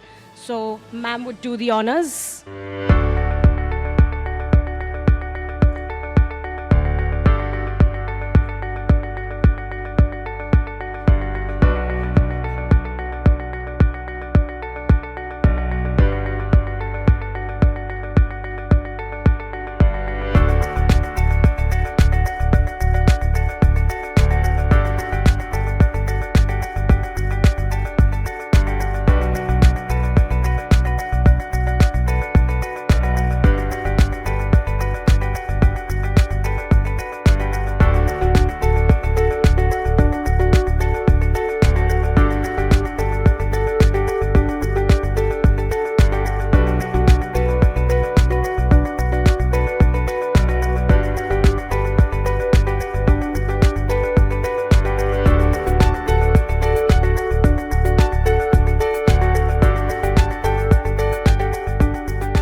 To give you a brief about this book has all the therapies, treatments, all the information about autism and all kinds of newer age treatments as well in the book.